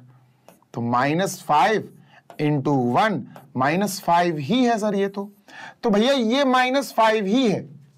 समझ रहे हो ना? आप किसी भी कांस्टेंट नंबर के साथ x की पावर 0, y की पावर 0, m की पावर 0, कुछ भी लिख सकते हो, किसी की भी पावर 0 लगा के लिख सकते हो, ताकि वो थोड़ा अच्छा दिखे कि हाँ कुछ वेरिएबल है उसके साथ। तो सर याद रखिएगा, जब भी कांस्टेंट की बात की जाए तो remember always a constant is a constant polynomial. वो भी एक पॉलिनोमियल की नजर से देखा जाता है, उसको भी एक पॉलिनोमियल पुकारा जाता है। ये बात मत भूलना बच्चों, बिल्कुल भी मत भूलना। ठीक है सर, इसको क्लीन कर दूं, क्लियर कर दूं, कोई दिक्कत तो नहीं है? तो सर ये हो गया हमारा कांस्टेंट पॉलिनोमियल। ठीक है, ओके सर। अब बात कर लेते हैं जीरो पॉलिनोमियल। ये बहुत स्पेशल है, बहुत स्पेशल है। जीरो को ही जीरो पॉलिनोमियल कहा जाता है, याद रखना। Zero itself is called as a zero polynomial. Zero, ये भैया जीरो अंडा वाला zero, itself is called as a zero polynomial. इसकी एक बहुत अजीब सी नेचर है, मैं बताऊंगा आपको, जब डिग्री पढ़ाऊंगा तब समझेंगे। Zero itself is called as a zero polynomial, as a zero polynomial. ठीक है, यस सर, डन। जीरो खुद ही जीरो पॉलिनोमियल कहलाता। कोई पूछे भैया जीरो कौन सा पॉलिनोमियल है, तो जीरो को कांस्टेंट पॉलिनोमियल मत बोल देना। जीरो कांस्टेंट पॉलिनोमियल नहीं है। जीरो जबकि एक नंबर है। अब तुम सोचोगे कि सर अभी तो आपने बताया कि सारे जो नंबर्स होते हैं जो खुले होते हैं, बिल्कुल खुला सांड बोलते हैं जिनको, सर वो तो कांस्टेंट पॉलिनोमियल्स में आते, तो जीरो भी तो एक नंबर है। जीरो बहुत स्पेशल है बेटा, उसको स्पेशली ट्रीट करना पड़ेगा। जीरो को भाव आते हैं बहुत। जीरो कहता है यार मैं सारे नंबर्स के बीच में जाके नहीं बैठूंगा, मैं अलग हूं यार, बिल्कुल अलग हूं। बट आर्यभट्ट जी ने मुझे लॉन्च किया था, मुझे रिलीज किया था, मुझे इन्वेंट किया था, तो चलो उसके लिए एक नई कैटेगरी बन गई जीरो। तू एक पॉलिनोमियल है और तेरा ही नाम से चल तू जाना जाएगा, तू एक जीरो पॉलिनोमियल है। और जीरो पॉलिनोमियल सिर्फ एक ही होता है और वो खुद जीरो है, याद रखिएगा इस चीज को। ठीक है, अब मैं इसको इरेज करता हूं और अपन पढ़ते हैं टाइप्स ऑफ पॉलिनोमियल्स, बहुत ही ज्यादा इंपॉर्टेंट चीजें। ठीक है, चलिए भाई इसको इरेज कर दिया जाए। ओके, चलो टाइप्स ऑफ पॉलिनोमियल्स बच्चों दो तरह से हम स्प्लिट कर सकते हैं, दो तरह से। We can define them in two ways. क्या सर? देखो, एक यहां डिफाइन करेंगे और दूसरा तरीके से यहां डिफाइन करेंगे। ठीक है, we can define types of polynomials on two categories. दो कैटेगरीज के हिसाब किताब से डिफाइन कर सकते हैं। ठीक है, बताता हूं, टेंशन ना लो। एक होता है बच्चों डिग्री के हिसाब से, on the basis of degree. अभी आप कहोगे सर डिग्री क्या होती है, सब समझाऊंगा, टेंशन ना लो। डिग्री क्या होती है? और एक समझाया जाता है या एक टाइप्स ऑफ पॉलिनोमियल निकाला जाता है on the basis of number of terms. क्या sir? Number of terms. Sir ये क्या है? दोनों चीजें बताऊंगा। अब अपन को दो नए टॉपिक्स मिल गए। अब समझ रहे हो ना? आगे चलने से पहले अपन ये दो टॉपिक्स कंप्लीट करेंगे। कौन से टॉपिक सर? ये टर्म्स क्या होते हैं और डिग्री क्या होती है, ये दो टॉपिक्स अपन अब कंप्लीट करेंगे। समझ आ रही है बात? ठीक है, समझ आ रही है क्या बात? तो चलो भाई, डिग्री समझते हैं और टर्म्स समझते हैं। ठीक है, चलो बहुत गौर से सुनना। देखो भाई, पहले डिग्री समझ लेते हैं। डिग्री क्या होती है? ठीक है, आप लिख सकते हो और लिखना ही चाहिए। सर डिग्री क्या होती है? What is degree of a polynomial? Degree of a polynomial. ठीक है सर। ठीक, कैसे करेंगे सर? ऐसे करेंगे, देखो बहुत आराम से करेंगे बेटा, इजी है, टेंशन ना लो। देखो, degree of a polynomial is, गौर से सुनना, पहले एक पॉलिनोमियल लिख लेते हैं यार। ठीक है, पॉलिनोमियल लिख लेते हैं। 5m³ माइनस 6m प्लस 9, पूरा m में है, पूरा m एक वेरिएबल में है, पूरा पॉलिनोमियल। और ये पॉलिनोमियल है क्योंकि सर इसमें m की पावर एक तो 3 लगी और एक m की पावर 1 लगी, दोनों होल नंबर्स हैं। ठीक है, कुछ नहीं होता है बेटा, आपको पॉलिनोमियल में सबसे बड़ी पावर ही उठानी है, that is called as degree. किसकी पावर? बेटा वेरिएबल की पावर। ध्यान रखना, पूरा काम चलेगा पॉलिनोमियल में वेरिएबल्स का। तो सर अगर मैं डिग्री ऑफ दिस पॉलिनोमियल पूछूं कि भाई इसकी डिग्री बता, तो सर वेरिएबल m की एक पावर 3 है, वेरिएबल m की एक पावर 1 है, बड़ा नंबर कौन सा हुआ? 3। तो भाई आप बोल दोगे degree of this polynomial is 3। खत्म। बात क्लियर समझ में आई? यस सर, बिल्कुल समझ में आ गई। Yes sir. चलो तो फिर एक और एग्जाम्पल लेते हैं सर, है ना। 7 upon minus 9 x to the power 2 minus 5x to the power 4 plus 6x। अब मैं कहूं बेटा इसकी डिग्री बताओ, तो सर गौर से सुनिएगा, गौर फरमाइए। सर x वेरिएबल देखो भाई, वेरिएबल की एक पावर है 2 होल नंबर है, हाँ सर। वेरिएबल की एक पावर है 4 होल नंबर है, हाँ सर। वेरिएबल x की एक पावर है 1 होल नंबर है, हाँ सर। पॉलिनोमियल तो है यार, ये पॉलिनोमियल तो है, होल नंबर्स हैं सारे वेरिएबल्स की पावर। अब बड़ी पावर उठा लो 4 है, तो सर इसका जो डिग्री आएगा वो आएगा 4। खत्म, that's it. Degree of this polynomial is 4। तो डिग्री क्या होती है? हिंदी में बताता हूं बेटा, आपको हिंदी में ही सिखाता हूं मैं। डिग्री ऑफ अ पॉलिनोमियल होता है सर, पूरे पॉलिनोमियल को गौर से देखना पड़ता है, उनके वेरिएबल्स को देखना पड़ता है बस, और उनके वेरिएबल्स में जो पावर्स लगी होती है ना, उन पावर्स में से बड़ी पावर को उठा लो, that is called as degree. तो सर यहां पर सबसे बड़ी पावर क्या है? x की पावर 2 है एक, x की पावर 4 है एक, x की पावर 1 है। बड़ी पावर सर 4 है, तो ऑब्वियसली इसकी डिग्री 4 हो जाएगी, दैट्स इट। बात समझ में आ रही है ना भाई? कमेंट में रिस्पांस देते जाना मुझे, सो दैट मैं भी जब आप अपनी ये वीडियो देखूं तो मुझे भी समझ में आए कि हाँ यार बच्चों को मजा आ रहा है और बच्चों को समझ में भी आ रही हैं सारी चीजें। ठीक है सर। तो sir degree of a polynomial हमको समझ में आ गई। नंबर ऑफ टर्म समझ लेते हैं। ठीक है, इन्हीं एग्जाम्पल में से नंबर ऑफ टर्म समझ लेते हैं। मैं इरेज कर रहा हूं इसको। ठीक है, चलो इन्हीं एग्जाम्पल में से नंबर ऑफ टर्म्स भी अपन समझ लेते हैं। चलो यहीं ऊपर लिख लेता हूं मैं, number of terms of a polynomial. ठीक, बहुत बेसिक सा एग्जाम्पल है, यही दोनों एग्जाम्पल ले लेते हैं, काहे के लिए दोबारा से लिखो, है ना। मैं वैसे भी बहुत स्लो समझाता हूँ, सभी लोगों की शिकायत है सर आप बहुत ज्यादा स्लो समझाते हैं। भाई स्लो समझाता हूँ तभी तो समझ में आता है लोगों को, ज्यादातर लोगों को समझ में आता है। ठीक है, सुनो मेरी बात सुनो, जब नंबर ऑफ टर्म्स काउंट करने की बात आए तब सिर्फ प्लस माइनस को गौर से देखना, तब सिर्फ प्लस माइनस को गौर से देखना। जब डिग्री की बात आए तो पावर को गौर से देखनी है और बड़ी पावर उठानी थी। जब नंबर ऑफ टर्म्स की बात आए तो प्लस और माइनस को थोड़ा हाईलाइट कर लो, सर ये है एक माइनस और सर ये है एक प्लस। पता ये दीवार बन जाती हैं, they act as wall. Sir ये वॉल बन गई इन दोनों के बीच में, तो ये हो गया एक टर्म, ये हो गया दूसरा टर्म। सर ये इन दोनों के बीच में वॉल बन गया, तो ये हो गया तीसरा टर्म। 1 2 3 इसके 3 टर्म्स हैं, इसके 3 टर्म्स हैं। बात समझ में आ गई? बात समझ में आ गई? इसका इरेज कर देते हैं जैसे ये, ठीक है। अब यहां पर देखो भाई, कौन सी दीवार? दीवार तो सर आपने बताया प्लस और माइनस ही वॉल्स होती हैं। चलो तुम लोग को कंफ्यूज कर देता हूं, यहां एक माइनस लगा देते हैं। सर अब बताइए दीवार कितनी आएंगी? सर एक दीवार तो ये हो गई, है ना सर, एक वॉल तो सर ये हो गई और एक वॉल ये हो गई।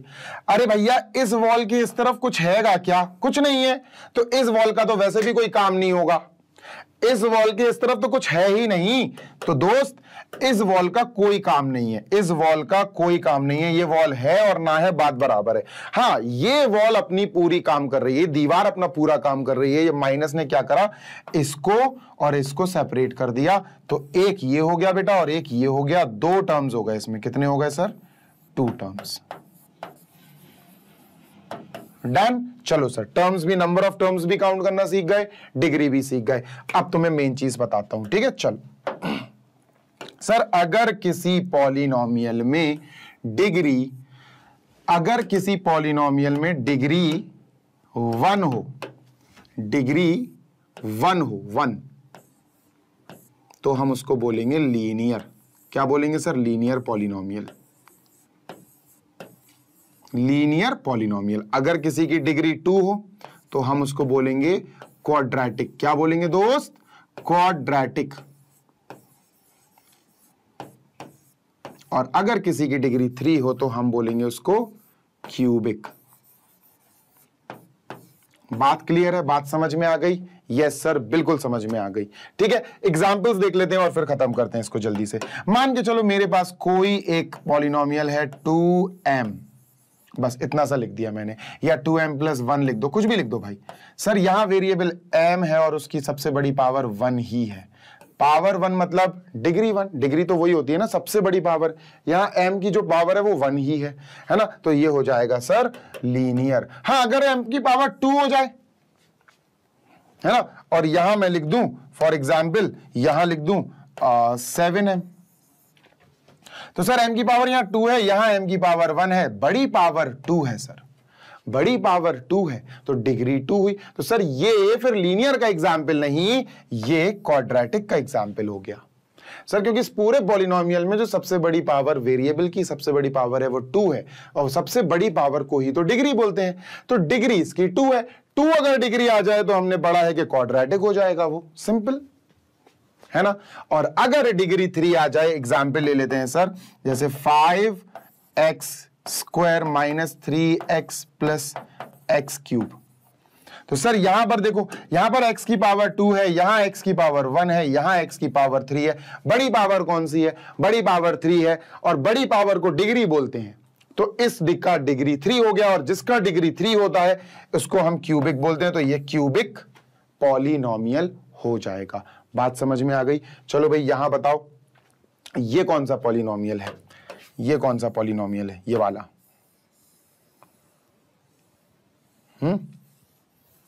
ये कौन सा पॉलिनोमियल है? यहां डिग्री क्या है? डिग्री सर इसका 3 है पावर, इस m की पावर 1 है, तो डिग्री 3 हुई। और अगर डिग्री 3 हुई तो ये पॉलिनोमियल हो गया सर क्यूबिक, है ना दोस्त, ये क्यूबिक हो जाएगा, क्योंकि डिग्री 3 है सर इसकी।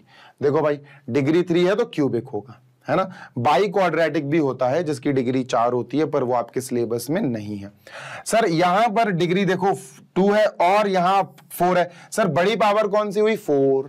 बड़ी पावर कौन सी हुई? 4, तो इसकी डिग्री क्या हुई? 4। और 4 डिग्री वाला बेटा मैंने नहीं लिखा, वैसे आउट ऑफ सिलेबस है आपका, लेकिन अगर लिखना है तो लिख लो। 4 डिग्री वाले को कहते हैं क्वार्टिक, QUARTIC, QUARTIC, क्वार्टिक, या फिर बाई क्वाड्रेटिक, बाई क्वाड्रेटिक, जिनकी बड़ी पावर, जिनकी डिग्री 4 होती है। तो आपने डिग्री के बेसिस पे टाइप्स ऑफ पॉलिनोमियल समझ लिया है। अब हम चलते हैं नंबर ऑफ टर्म्स के हिसाब किताब से टाइप्स ऑफ पॉलिनोमियल समझने। तो नंबर ऑफ टर्म्स के हिसाब किताब से अगर हम समझें, बहुत बेसिक सी चीज है, जल्दी करा देता हूं उसको, नहीं तो देर हो जाएगी।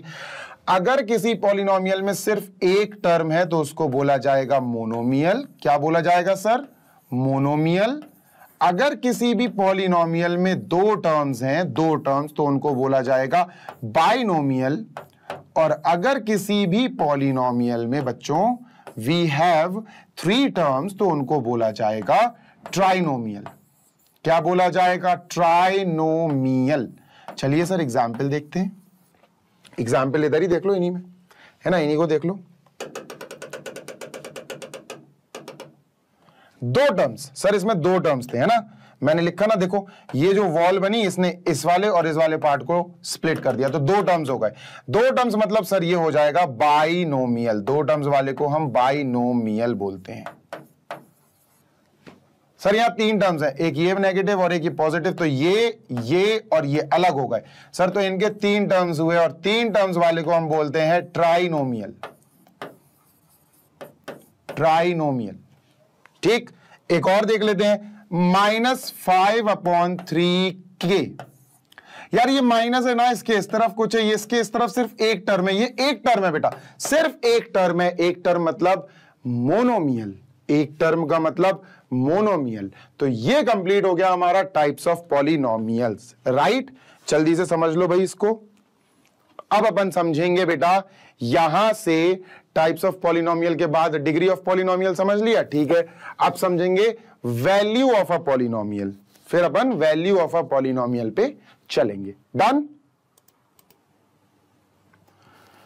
चलिए, तो अब अपन को क्या पढ़ना है भाई?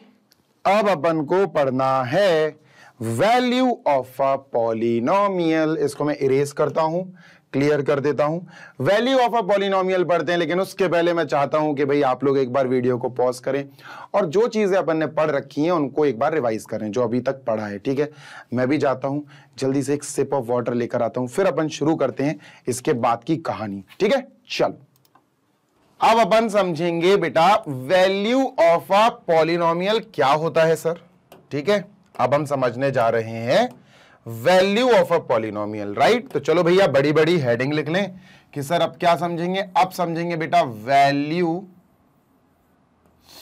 Of a polynomial.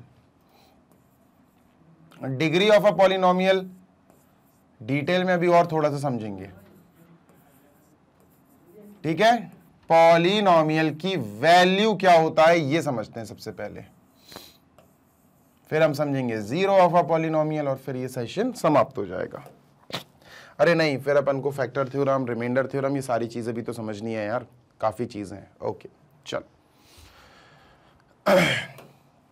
तो भाई बात ऐसी है, इसमें बात ऐसी है कि जैसे मैंने मान के चलो आपको कोई एक पॉलिनोमियल दे दिया। पॉलिनोमियल क्या है बेटा, थोड़ा रिवाइज कर लो कि पॉलिनोमियल एक ऐसा अलजेब्रिक एक्सप्रेशन होता है जिसमें वेरिएबल्स की पावर जो होती है ना वो एक होल नंबर होती हैं। वो 0 हो जाएगी, 1 2 3 4 5 6 कुछ भी हो जाएगी, नेगेटिव नहीं होगी, फ्रैक्शन में नहीं होगी, कुछ भी होती रहे, कुछ भी हो, मुझे मतलब नहीं है, बस मुझे वेरिएबल की पावर चेक करनी है and that is whole number. वो होल नंबर होनी चाहिए, ठीक है। तो चलो एक एग्जाम्पल लिख लेते हैं बच्चों।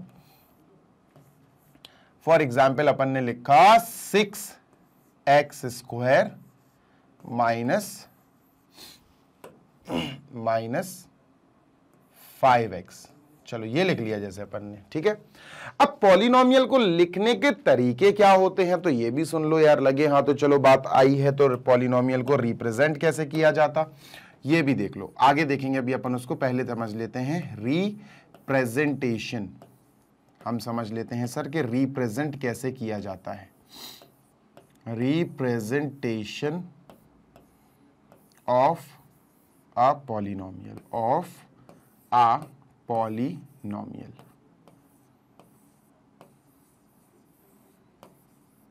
ठीक है, ये आगे काम आएगा, आपके 10th में भी काम आएगा, 9th में तो पूछा ही जाएगा, ऑब्वियस सी बात है।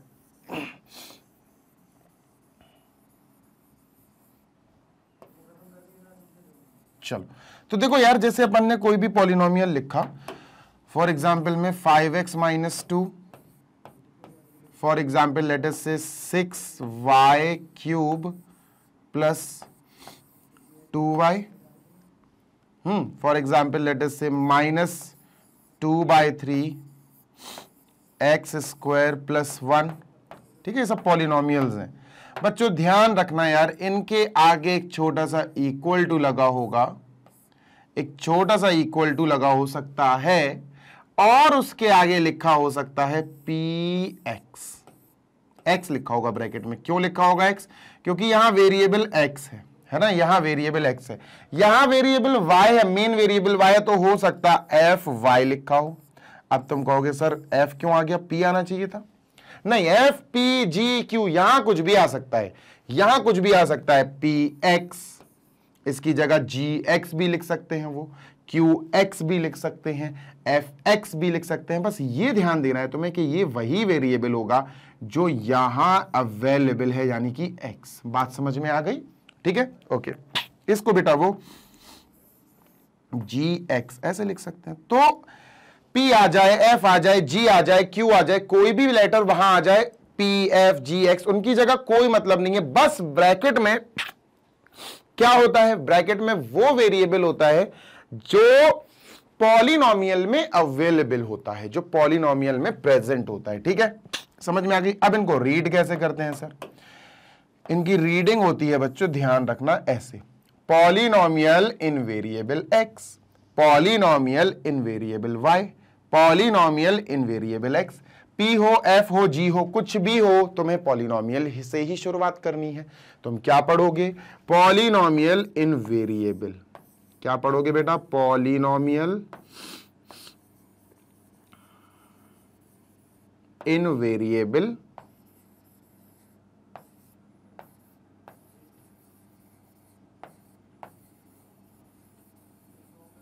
ठीक है, इसको पढ़ोगे तो वेरिएबल के आगे लिख देना एक्स, इसको पढ़ोगे तो वेरिएबल वाई, इसको पढ़ोगे तो वेरिएबल एक्स। ठीक है, चलो, ये था पॉलिनोमियल का रिप्रेजेंटेशन।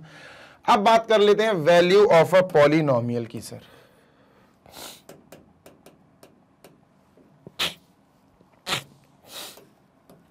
अब बात कर लेते हैं वैल्यू ऑफ अ पॉलिनोमियल की। जैसे बच्चों यहां पर फॉर एग्जाम्पल मैंने आपको ये पॉलिनोमियल दिया और अब मैं इसको लिख रहा हूं जी एक्स इज इक्वल टू, तो जी एक्स नहीं पढ़ेंगे हम, इसको क्या बोलेंगे? हम पुकारेंगे बेटा polynomial in variable x is equal to 6x square minus 5x। बात समझ में आ गई? Yes sir. तो सर वैल्यू क्या होती है? Value is actually output. Value means output. क्या हुआ बच्चों वैल्यू का मतलब? Value means output. और मेरे प्यारे बच्चे, आउटपुट आप जानते हो कब आता है? जब आप कोई इनपुट दो, है ना भाई। कंप्यूटर साइंस में अपन ने पढ़ा है ना छोटी वाली क्लासेस में, 6th 7th 8th में, कि कंप्यूटर आउटपुट तब देता है जब आप उसको कुछ इनपुट इंफॉर्मेशन देते हो। तो भैया वैल्यू मीन्स आउटपुट। अब ये आउटपुट कैसे आएगा सर? इनपुट देना पड़ेगा। ठीक है सर। बेटा इनपुट होता है वेरिएबल का कोई वैल्यू, इनपुट होता है वेरिएबल का कोई सब्स्टिट्यूट। इनपुट क्या होता है? Substitute of variable. क्या होता है? Substitute of variable. Substitute of variable. क्या लिख रहे हो सर? ये मैथ्स पढ़ा रहे हो ना? क्या पढ़ा रहे हो ये? आप एकदम से कहां पहुंच गए? तो बताता हूं बच्चों। जैसे मान के चलो यहां पर हमारे पास जो चीज अवेलेबल है वो है 6x स्क्वायर माइनस 5x। ये हमारे पास है सर, अवेलेबल है हमारे पास, प्रेजेंट है। ठीक है सर, ओके।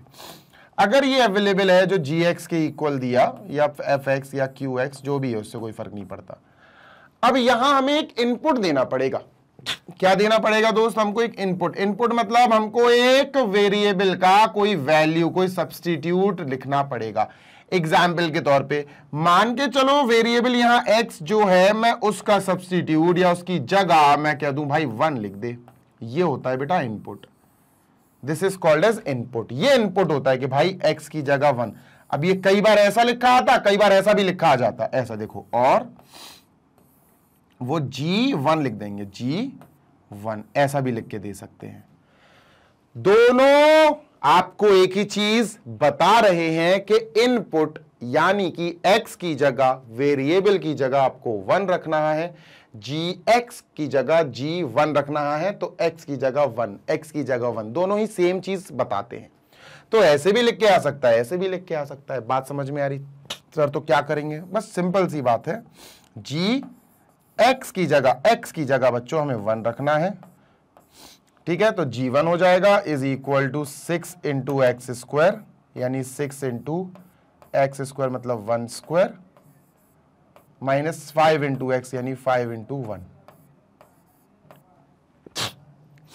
ठीक है, डन।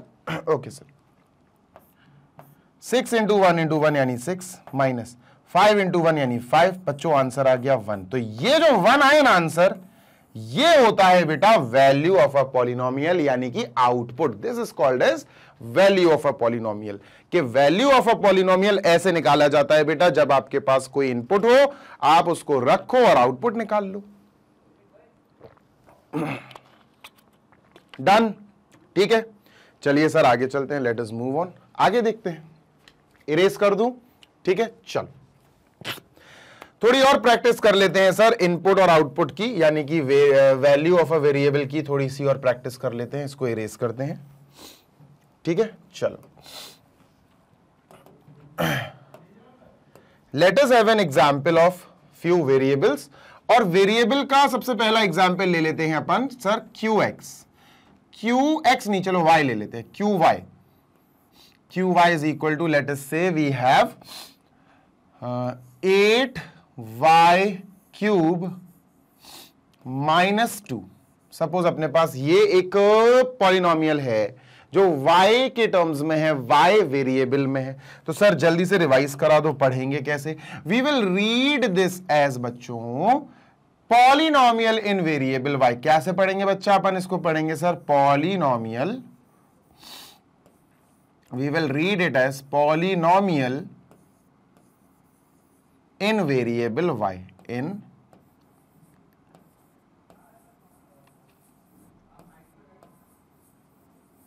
वेरिएबल y, है ना, ऐसे पढ़ते हैं इसको, ठीक है। तो ये तो मैं हटा देता हूं, इसका कोई मतलब नहीं है बताने का। हाँ, तो सर अब मैं जैसे आपसे कहूं find the value of number 1 Q1/2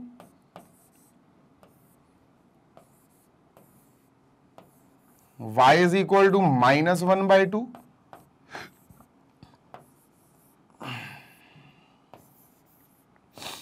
Q0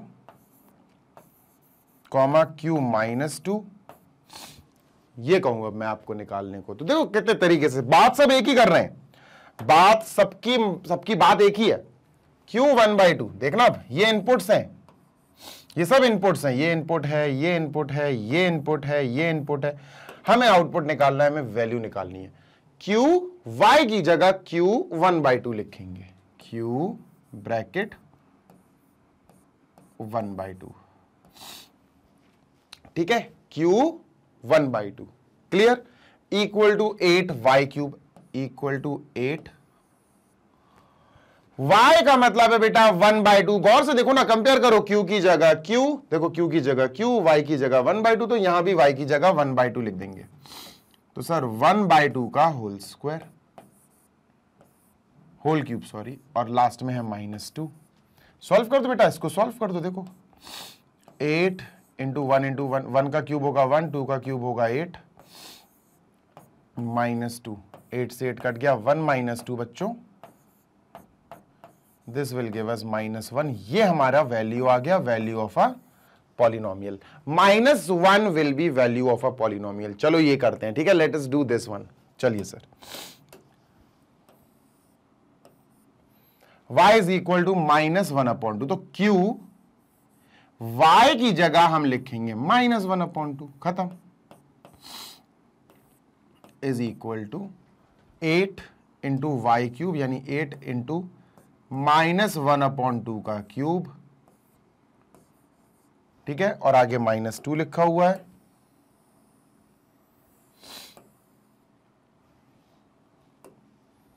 -2 solve कर दो, 8 इंटू -1 का क्यूब बेटा -1 रहेगा, 2 का क्यूब 2 इंटू 2 इंटू 2 8 रहेगा, -2, 8 से 8 कट गया, we have -1 -2, -1 - 2 will give you -3। ये आंसर हो गया, या ये वैल्यू ऑफ द पॉलिनोमियल हो गई। थर्ड वाला बेटा, इसमें 2 पार्ट्स हैं, ये आप निकालना और मुझे कमेंट्स में आंसर जरूर बताना, है ना। अब चलेंगे अपन जीरोस ऑफ अ पॉलिनोमियल समझने।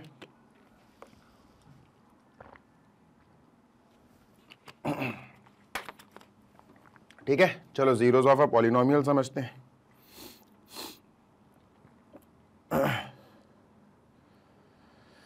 कॉपीड,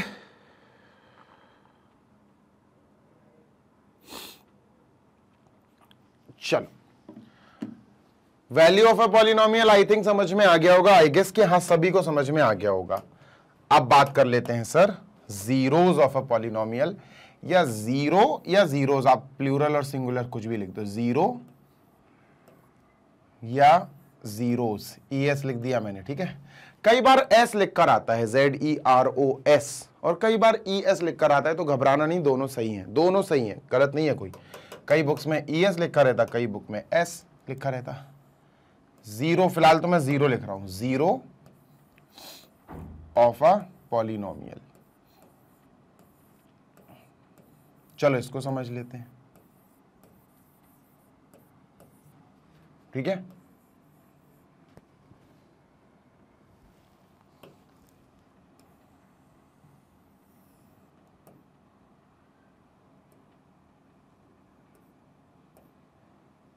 चलो ये क्या होता है बेटा, इसके नाम पे जाओ, काम पे मत जाओ, काम पे मत जाओ, काम तो मैं बताऊंगा, थोड़ा सा नाम पे जाओ। अगर इसके नाम में जीरो आ रहा है तो कुछ ना कुछ तो जीरो का काम होगा, है ना। ऐसा हो ही नहीं सकता कि जीरो का कुछ ना कुछ काम हो या ना हो। तो सबसे पहली बात, जीरो ऑफ अ पॉलिनोमियल, गौर से सुनना, दो कंडीशन है यहां पर। एक होता है नॉर्मल पॉलिनोमियल जिसमें वेरिएबल हो, वेरिएबल वाले पॉलिनोमियल्स,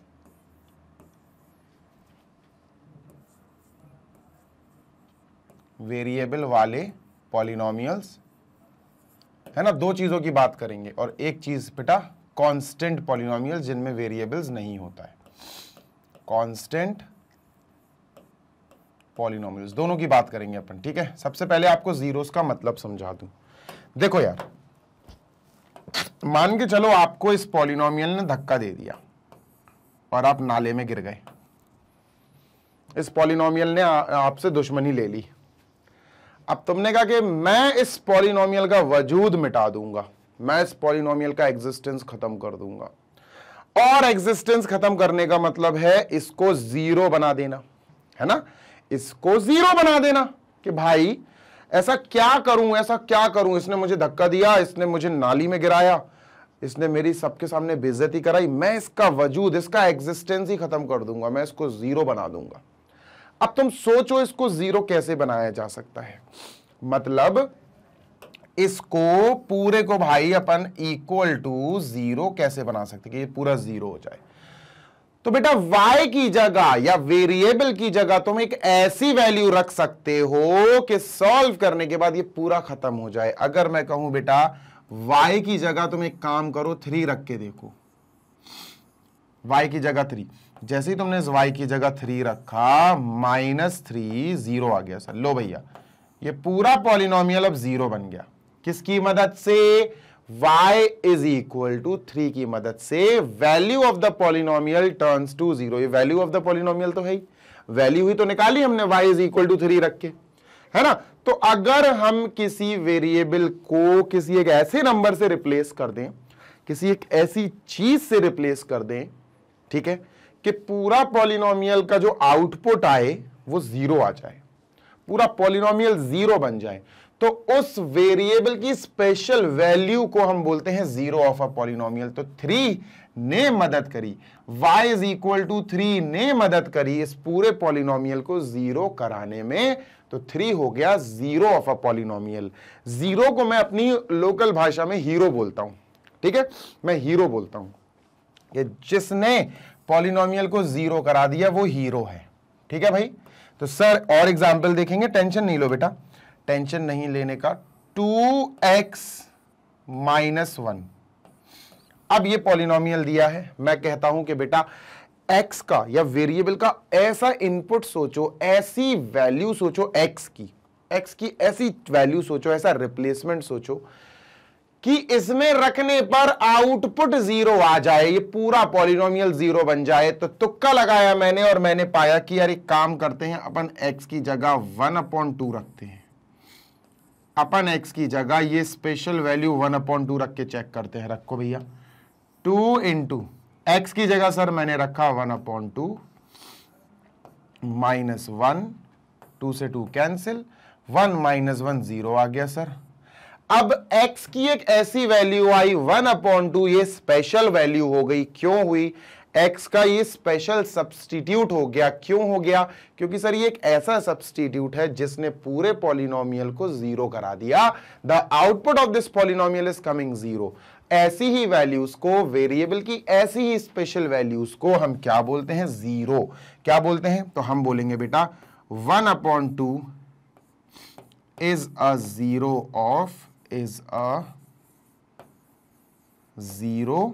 of polynomial px। अब ये क्या है px? अरे भाई यहां लिखा होगा px, इसके आगे px इज इक्वल टू, है ना, ये लिखा होगा। समझ में आ गई बात? तो 0 ऑफ ए पॉलिनोमियल की जगह बच्चों अपन क्या बोल सकते हैं? चलो इसकी छोटी सी डेफिनेशन देख लेते हैं, ठीक है। और ये वेरिएबल वालों के लिए बात हो रही है, वेरिएबल वाले पॉलिनोमियल्स के लिए बात हो रही है। तो सर क्या बोला? 0 का मतलब होता है sir special values of variables, special value या values of variable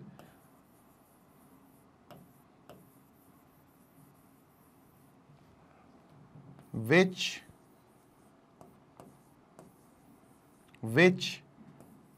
turns the output of a polynomial 0, which turns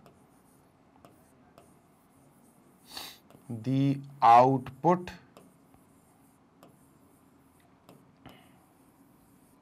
of a polynomial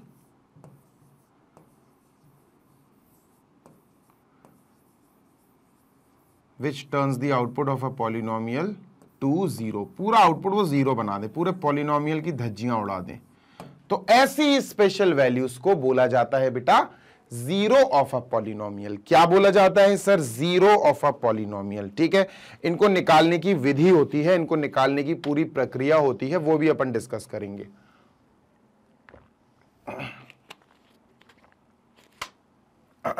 ठीक है, चलो लेट अस डिस्कस कि हम कैसे 0 ऑफ अ पॉलिनोमियल निकाल सकते हैं भाई, है ना। कैसे हम कैलकुलेट कर सकते हैं 0 ऑफ अ पॉलिनोमियल को। चलिए सर, चलो भैया कैलकुलेशन, हाउ टू फाइंड। देखो एक होता है वेरीफाई कराना, एक होता है फाइंड करना। कि सर हाउ टू, ये तो तुक्के मारे थे मैंने, अभी जितने एग्जाम्पल दिए ना तुक्के मारे थे मैंने, सिर्फ गैस किया था। How to find zeros, how to find zeros, zero या जीरोस मैं बताऊंगा अभी पूरी बात, टेंशन नहीं लो। कि सर कैसे पता चलेगा 1 0 है या 2 0 है या 3 0 है, वो भी बताऊंगा, टेंशन नहीं लो। ठीक है, ठीक है, चलो सिंपल सी बात है बच्चों, आपको 2 स्टेप्स ध्यान देना है। 2 स्टेप आपको, क्या, बहुत बेसिक सी बात है। Step number 1, step number 1 sir आप कुछ नहीं करेंगे, आप पॉलिनोमियल को इक्वल टू 0 पुट कर देना। क्या करना? Put polynomial, put polynomial, red colour से लिख रहा हूं इसके आगे, इक्वल टू 0। स्टेप नंबर 2, बस खत्म। Step number 2,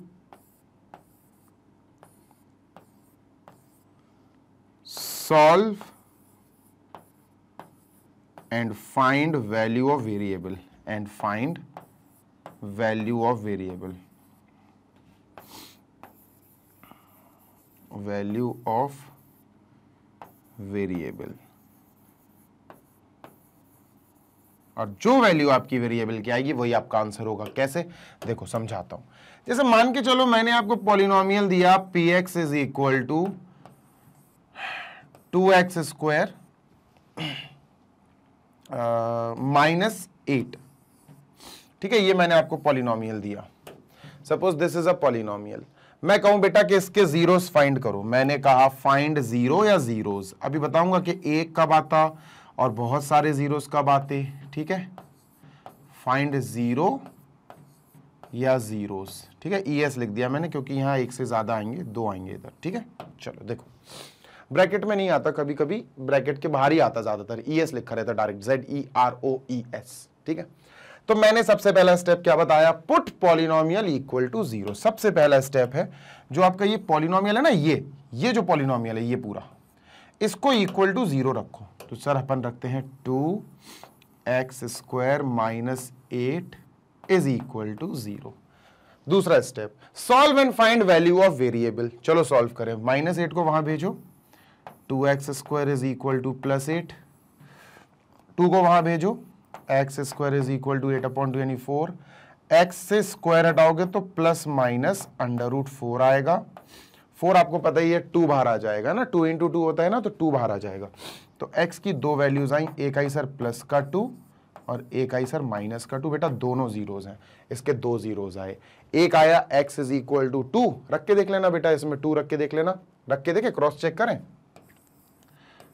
2x square -8।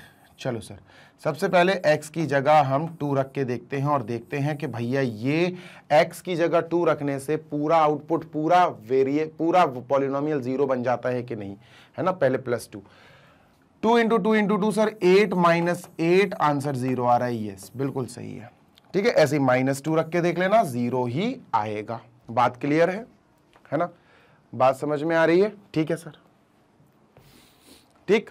तो ये हो गया हाउ टू फाइंड जीरोस वाला सिस्टम, क्लियर है ये सर। अब सर पता कैसे चलेगा, नेक्स्ट ये हटा रहा हूं अब मैं, ठीक है सर। ये पता कैसे चलेगा कि 0 है या जीरोस है, 1 0 है या 2 0 है या 3 है या 4 है। बहुत बेसिक सा आंसर है, बहुत छोटा सा आंसर है। मेरी बात सुनो बेटा, आप डिग्री ऑफ अ पॉलिनोमियल देखना, क्या देखोगे, इसके लिए आपको पॉलिनोमियल की डिग्री देखनी पड़ेगी। क्या देखनी पड़ेगी, डिग्री। अरे भाई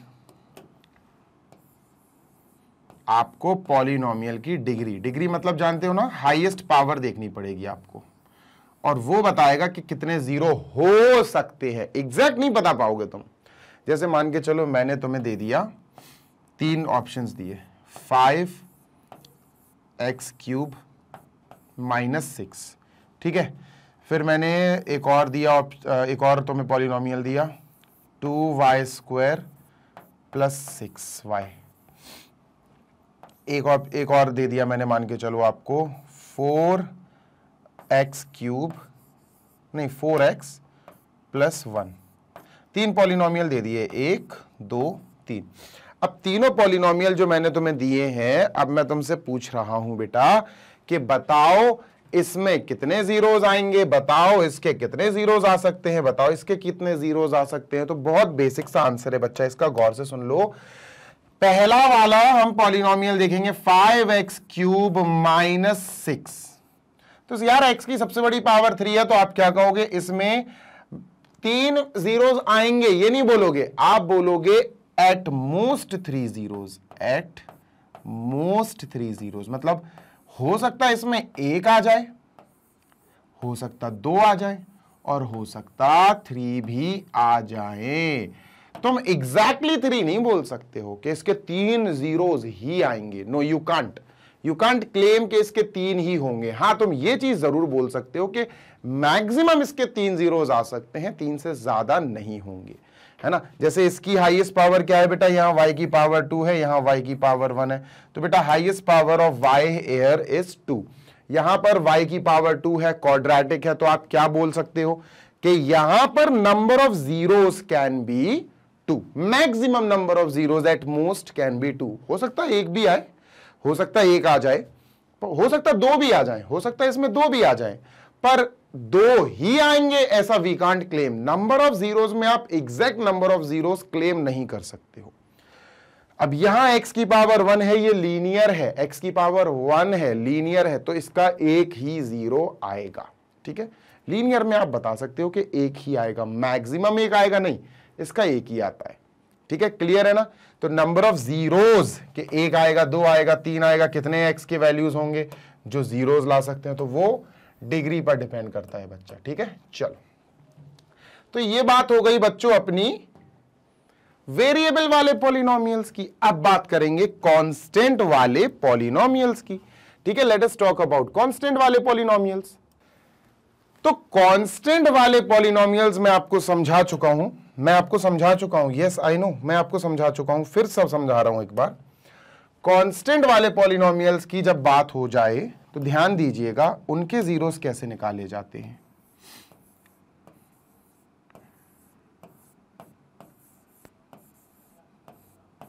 कांस्टेंट पॉलिनोमियल्स, दोस्त कांस्टेंट पॉलिनोमियल्स में कोई वेरिएबल होता ही नहीं है। कांस्टेंट पॉलिनोमियल में कोई वेरिएबल होता ही नहीं है, और अगर कोई वेरिएबल नहीं होता तो भाई जीरो भी तो नहीं होगा, क्योंकि जीरो क्या है, zero is a special value of variable. Constant क्या होते, कांस्टेंट पॉलिनोमियल्स क्या होते, ऐसे होते, देखो -9 है ना, 2/3, ठीक है, पाई, ठीक है, 22/7, ठीक है, -2। तो भाई ये सब कांस्टेंट पॉलिनोमियल्स होते जिनके साथ वेरिएबल होते ही नहीं है, इनके साथ वेरिएबल होते ही नहीं है। और तुम अगर लगाना भी चाहोगे तो x की पावर 0 लगा सकते हो इनके साथ, और कुछ नहीं।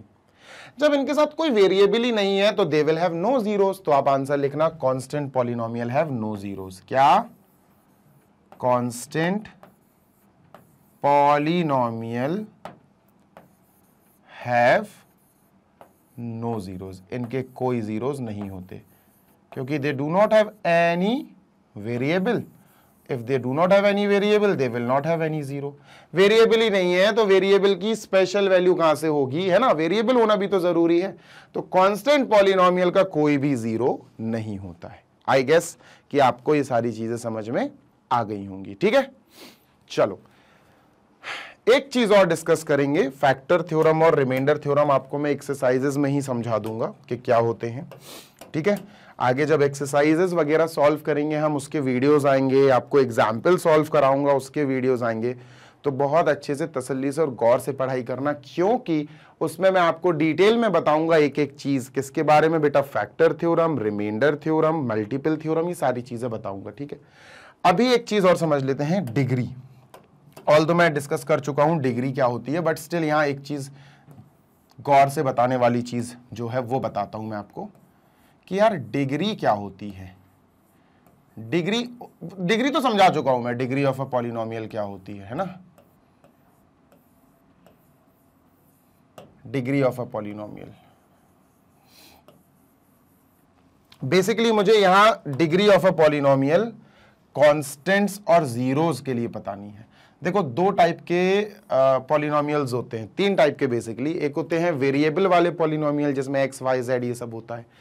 एक होते हैं कांस्टेंट पॉलिनोमियल्स जो नंबर्स होते हैं, अभी जो लिखा था साइड में -1/2, 4, 5, -8 ये सब होते हैं, पाई। और एक होता है जीरो पॉलिनोमियल जो जीरो ही होता है भाई, जीरो को ही जीरो पॉलिनोमियल बोलते हैं। तो डिग्री ऑफ कांस्टेंट पॉलिनोमियल्स की बात करें जब, तो मैं आपको बता चुका हूं आई गेस कि जो कांस्टेंट नंबर्स होते हैं जिनको हम कांस्टेंट पॉलिनोमियल्स बोलते हैं,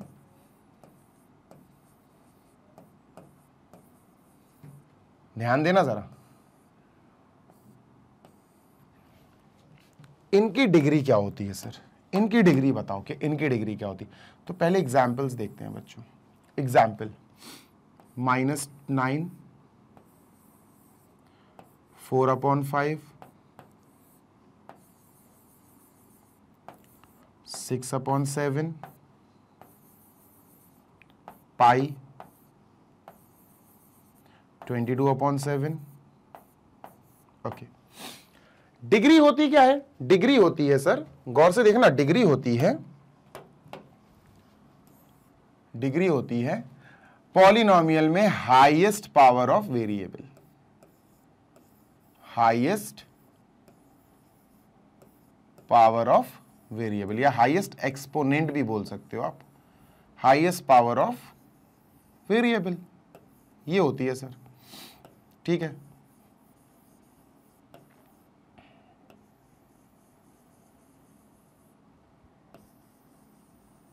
ठीक है, ये डिग्री होती है।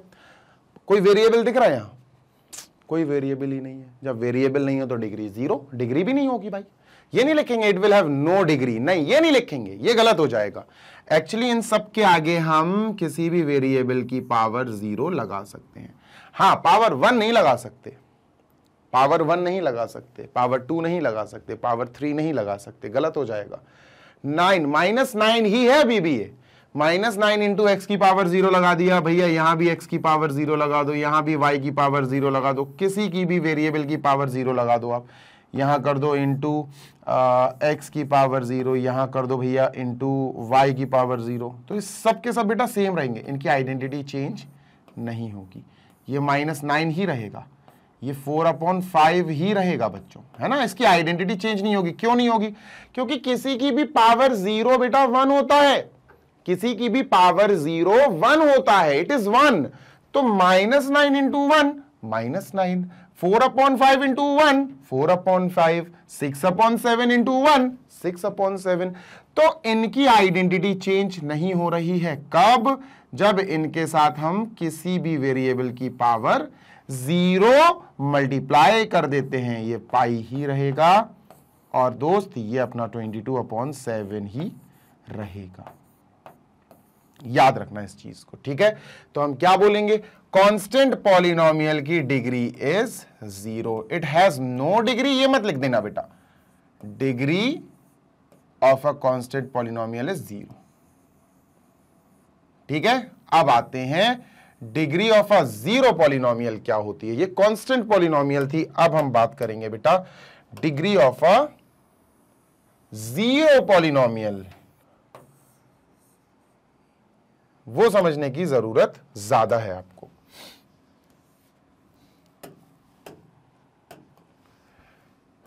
तो अब अपन बात करेंगे बच्चों degree of zero polynomial.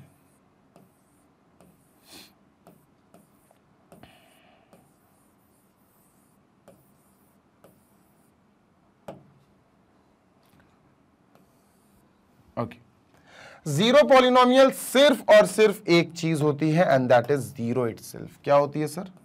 Zero itself. तो भैया यहां पर हमने लिखा zero is an only zero polynomial. सिर्फ यही एक ऐसा पॉलिनोमियल है जो जीरो रहेगा।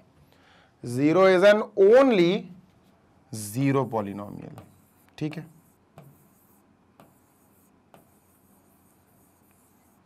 बच्चों अगर मैं तुमसे कहूं इसकी डिग्री बताओ, तो जीरो के साथ तुम x की पावर 0 लिख दो, या जीरो के साथ तुम x की पावर 10 लिख दो, या जीरो के साथ तुम x की पावर 5 लाख लिख दो, या 5000 लिख दो, या 500 लिख दो, they all will give you zero only. वो तुम्हें जीरो ही देंगे। तो इसके हिसाब से degree of a polynomial, zero polynomial जो जीरो है उसकी डिग्री तो जीरो हो गई। हाँ सही बात है। इसके हिसाब से डिग्री जो हुई 0 इंटू एक्स की पावर 10, तो इसके हिसाब से तो डिग्री 10 हुई। हाँ यार ये भी सही बात है, क्योंकि ये तो जीरो ही है। इसके हिसाब से डिग्री 500 हुई। तो भाई बहुत सारी डिग्रीज आ रही जीरो की, तो डिग्री सिर्फ एक होती है। अगर होगी तो सिर्फ एक होगी, पर यहां तो हर एक वैल्यू, हर एक पावर 0 इंटू होके 0 ही दे रही है, सेटिस्फाई कर रही है डिग्री की डेफिनेशन को। तो हम क्या लिखेंगे? It has not any fixed degree. इसका जीरो कोई फिक्स्ड नहीं है, इसकी डिग्री कोई फिक्स नहीं है, है ना।